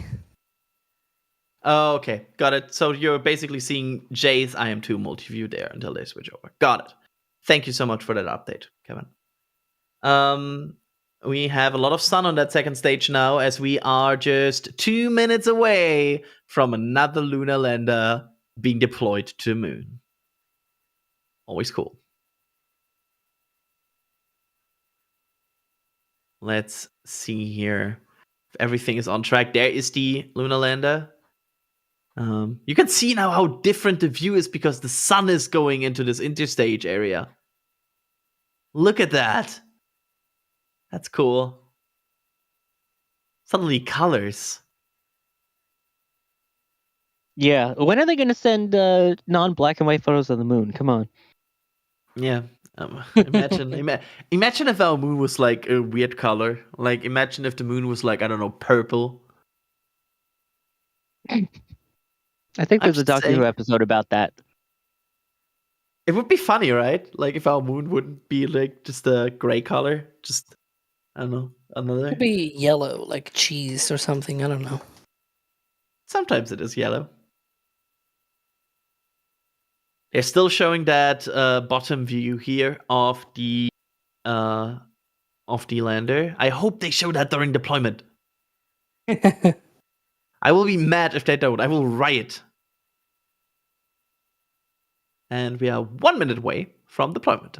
Again, that might change. Sometimes these timelines for deployment are adjusted as they go. So if it moves early, don't be scared. And there is the engine. 30 seconds to deployment. Is it like a pusher system? Do we know? Usually it's either latches or some kind of, pneumatic system or something. Yeah, like you don't need that much to get it away from the second stage. Yeah, some springs or stuff like that. Yep. And should be deployment any second now. And it is almost time. Staring at it. There it goes. The more you stare at it, there you go. Yep, just got to stare at it to release. Good journey, IM-2. Hopefully we will see you again on the moon. Wonderful. Really nice views of separation. Yeah, this is a really cool shot. And there's the start of the turn for the second stage as it realigns for the deployment of the secondary payloads. You can see it started like to roll, right?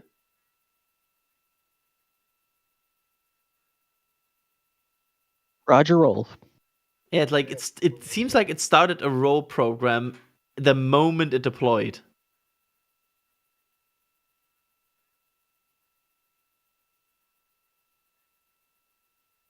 That's cool to see. IM-D on IM status. Any open work on Singapore? COA. We have LV set. All right. LV being launch vehicle, right? Or what? Like launch? What is it? LV? Payload deploy confirmed.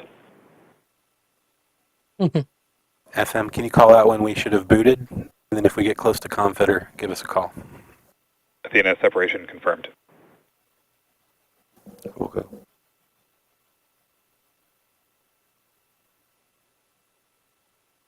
Oh, these are IM callouts.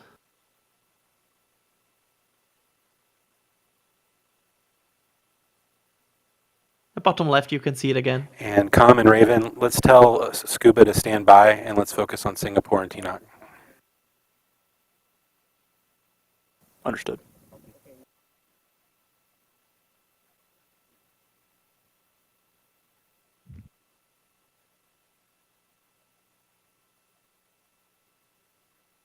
There's the IM control room. My timer is at 1 minute 40 seconds post LV set.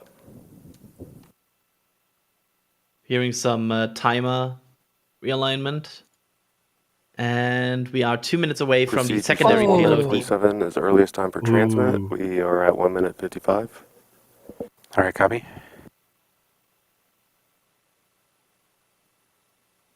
Wonderful. Gonna keep active comm. Give us anything you got from the ground station.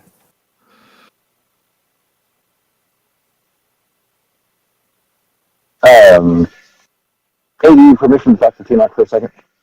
You have a go.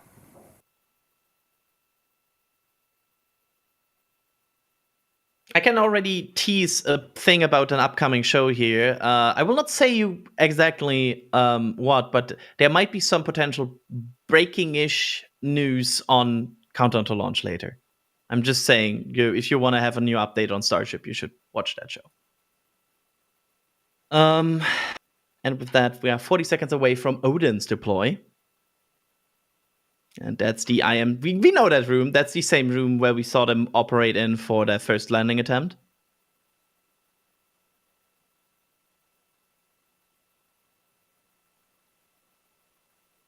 Honestly, I like that table. Can I have that in my living room? Like a giant Earth as a table? That's cool. Now watch out for the other payloads being deployed, because we're now going to see Odin deploying in just a few seconds. Odin, then Lunar Trailblazer, then Chimera G1. Yep. In that order. There Odin it goes. separation confirmed. Goodbye, Odin. The asteroid flybyer, I guess.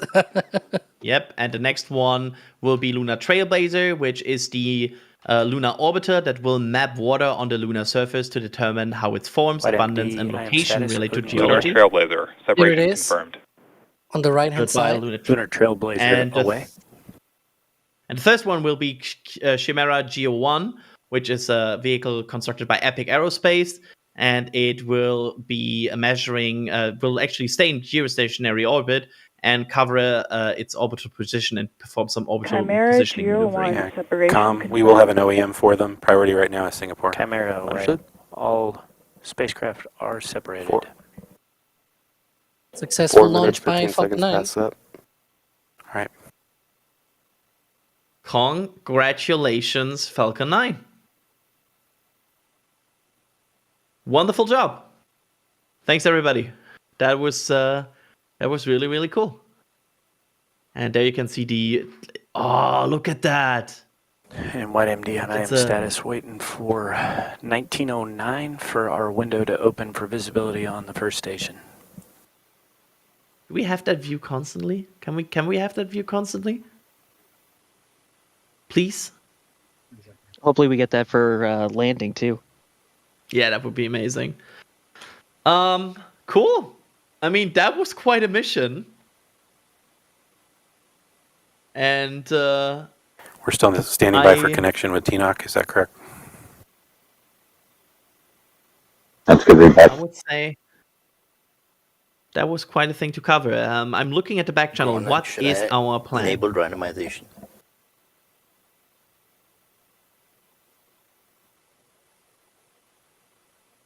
Copy that.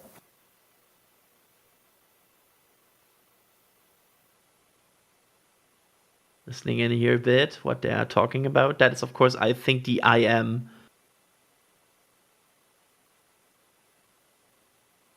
The IM communications.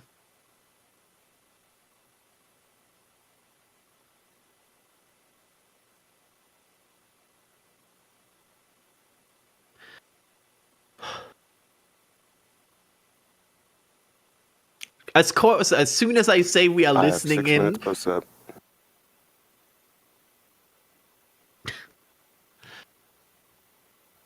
Copy that. Every time I say in comm, we're expecting 1909 for the visibility. That's correct. 3 they're minutes. so intense when they're talking. It's like, that's correct. I love this.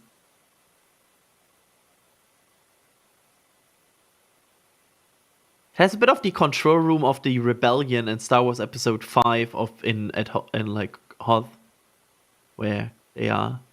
Like they also have like a giant table in the middle. People sitting around outside in these half circles.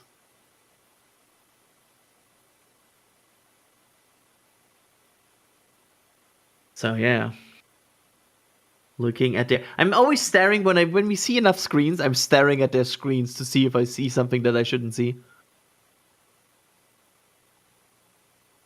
See some trajectory maps. And apparently we are also looking at a pic from Sawyer. Or actually recorded by Sawyer. Which I'm allowed to see.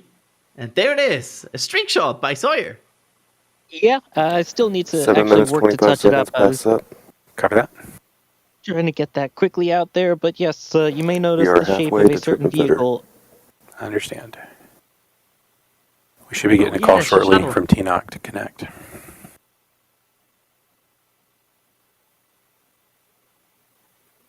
Is that shuttle? That shuttle is real shuttle That size, right? Yes, that is a walkway at the Kennedy Space Center. It's a walking path that is the size of an actual space shuttle, in the shape of an actual space shuttle. Interesting. That's nice.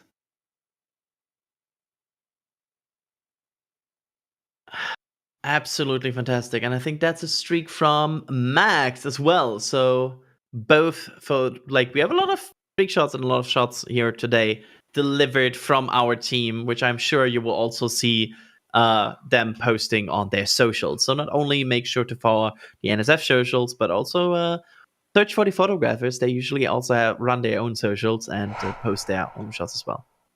Just pointing that out. Wonderful. I really want that table. Maybe it'll be on Facebook Talk to me, Marketplace. Goose. Ground out. What are we seeing? Is Also Tina cool giving you jacket. any feedback?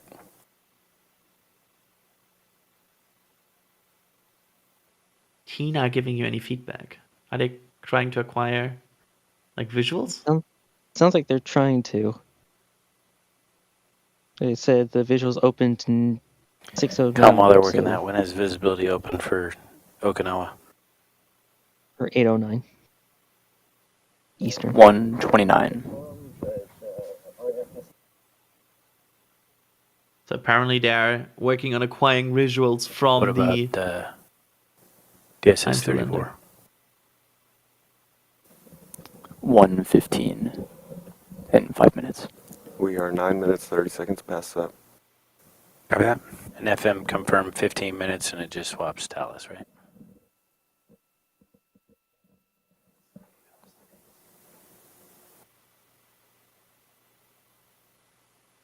Okay.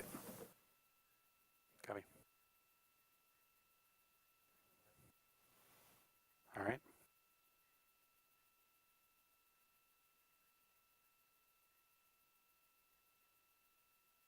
Seems they're still working on acquiring these visuals.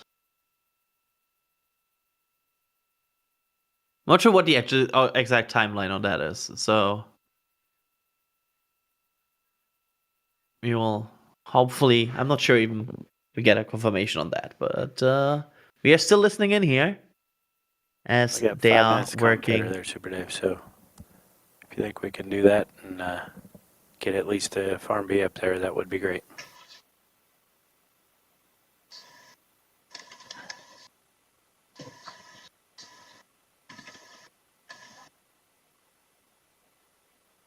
Tense looking at each other, while you also hear somebody washing their hands, I feel like.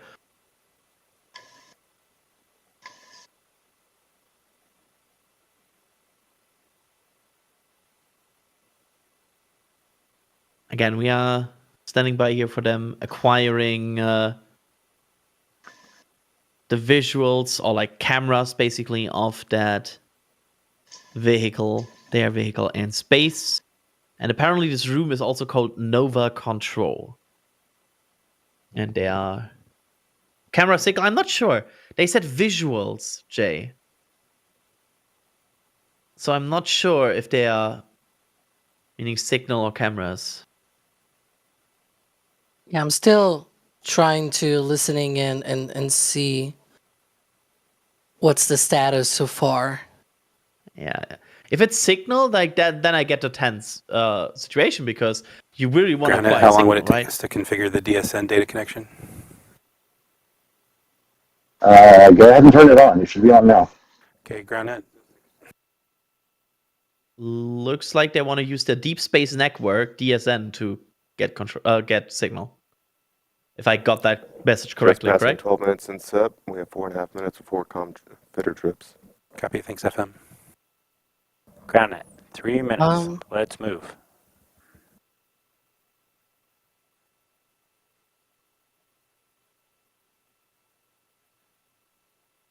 Enabling DSS 34.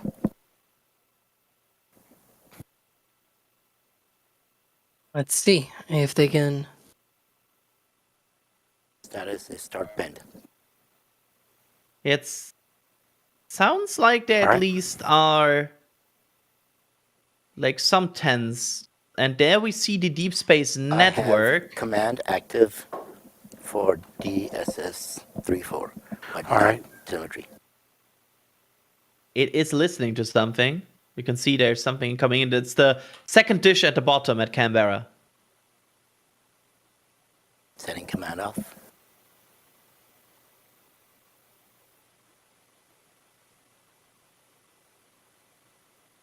So it seems like they are trying to use the DSN.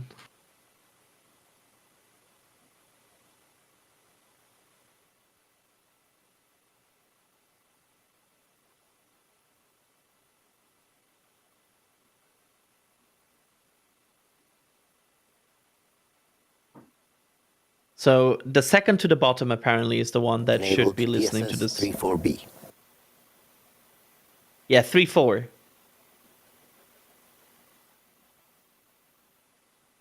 I have telemetry active. All right, are we getting updates? I don't see packets yet.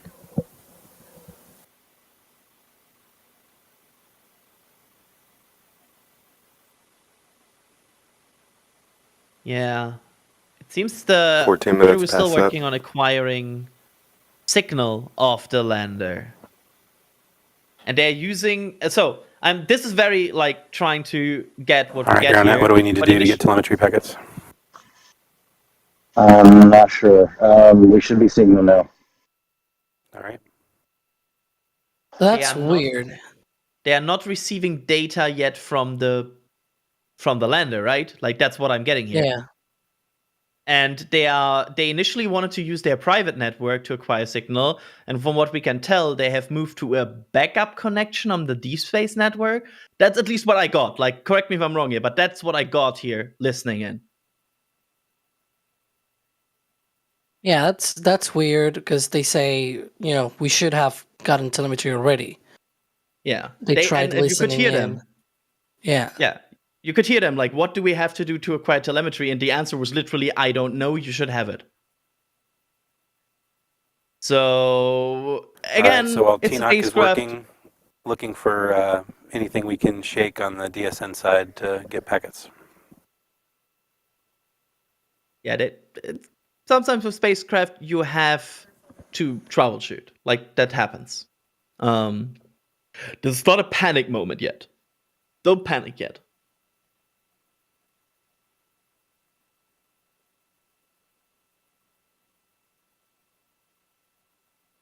It's just a matter of going through their steps, through their backups,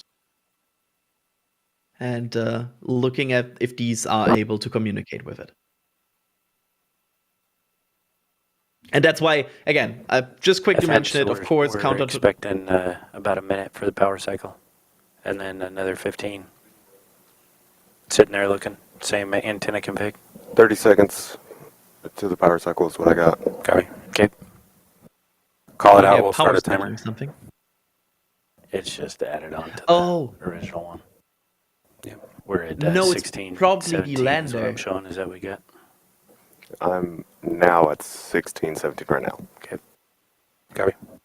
I bet you it's an auto power cycle because they have not acquired signal yet. So I bet you there's a time where give us calls on the main power loop. cycles. You are the most important person in the room. Everything you're doing is critical. Call it on the loop. Everything you see. Copy that. Background Everything net, is everything critical. goes on the main loop between you two. Copy that. So I see a good line on DSS 34B. Do we have Condor in the room? Condor, are you on IM-1? Where you at? Condor's in back room with Raven. Yep. GroundNet, what do you need from Condor? I need them to check the data control to make sure they're seeing packets flow to us. They have carrier lock, subcarrier lock, symbol lock, but no telemetry. But they have no telemetry. Copy.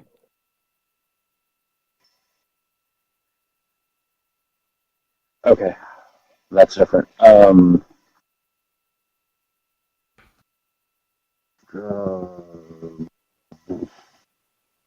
need to borrow somebody's phone. We have gone. Showing packets. I have packets. All right, everybody start looking through your systems. Everybody wake up. I've got data. I don't.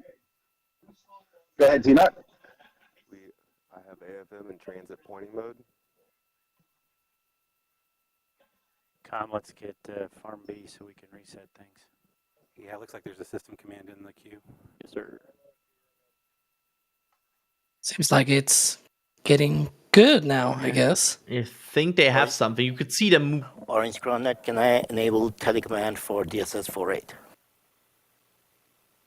Okay, did we just lose packets? Loss of packets. Copy. Okay, we got a snapshot. Everybody take a look at what you got. They just cut audio? Hmm.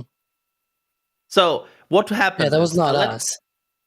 I will quickly recap a few things we have here. They said they have carrier lock but no telemetry, which means basically they have a lock with their antennas on the vehicle, but they are not receiving anything from it. Then we have an acquiring of packets, so they got something, and now they lost packets again, which means they are no longer getting data from the vehicle again after they quickly got something. And the last thing he just said is that they basically look through what they got, because they just got a few packets, like they got something. Yeah. And they will now use that data to look at what they just got to understand why they stopped getting it. So they are very much in troubleshooting mode. Like, I think we can confirm this at this point. This is not like me like overstating the situation. They are certainly troubleshooting something here that they are working through. But it doesn't seem like they just got packets, right? That's a good news. That means the vehicle is in theory able to send packets. So that was just a quick recap, because I know we tried to not talk over them. So I kind of wanted Complicated to. because you cannot, anticipate to their callouts, right? Yeah. So sometimes, Absolutely. yeah, it gets complicated. But it does seem that they pulled the audio feed, unfortunately. I guess we'll have to follow whatever is happening with this mission on their own accounts and whatnot. So, well, yeah. Yep. Absolutely. I will applaud the fact that they didn't cut feeds until now. I totally understand that they at this point want to troubleshoot in peace. But I will applaud the fact as a journalist that they let us listen in to this during definitely a time where something was tense. So that was really transparent. I like that. Thank you for that. Okay. I think we are no longer getting any audio from them now, though.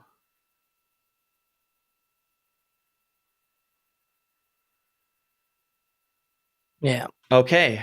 I think is that confirmed? Okay. Then I will start this process and I will start to thank people here because this was a long stream. We are live now for over 2 hours for Falcon 9 launch. That's not every day Falcon 9 here. And I think we learned a lot. We will talk about this and cover on and talk about all the things we learned here. We will update you on social. I promise you that the social team will make sure to post on all of our 6 socials if there's any update on IM-2. If they have a quiet signal, we will get you a message there. There's also the news site as well. We'll probably update our own article covering the mission as well. So check that out. Yep. Absolutely. And let me start to thank people here, starting with Sawyer, who cannot respond right now. But Sawyer was in the field tracking and also delivering amazing knowledge and also a few puns. Thank you so much for that, Sawyer. Then we had behind the scenes Jay Keegan running the show today. And thanks so much for Jade for handling all of these fiber feeds and handling all of these other camera feeds. Thank you so much for that. On the tracking today, we had, of course, Max in the field, who helped us today with cameras and tracking. Thank you so much for being in the field today, Max. And I will also quickly shout out the pizza here, who tracked with a robotic camera and also did an amazing job doing that. Thank you so much, Neat Pizza, for that. So, and then we have D in the field as well. I think there's a track from D that you will see later on socials. So make sure to check that out. And also thanks for D for being out there today. And then we had, let me think, Alex also being out here today, analyzing this and making sure we understand what happened today. Yeah, hopefully good news after this. Sometimes getting spacecraft into orbit and especially to the moon, it's complicated. So some troubleshooting is probably needed, but hopefully they get out of this, really, really nice and clean. Absolutely. And I'm Adrian Bile. I was your host for today. Again, we won't cover tonight's Starlink mission to give everybody in the team a good rest before Starship. And also, we will now transition to Countdown to Launch in a bit. So I think the link is spammed in chat. Make sure to click on that link where you will hear Alex and me talk about Starship in just a bit. So thanks for that. Thanks for everything today. That was an amazing stream. I enjoyed it so much. And let's watch the outro before we watch the intro again. And here we go.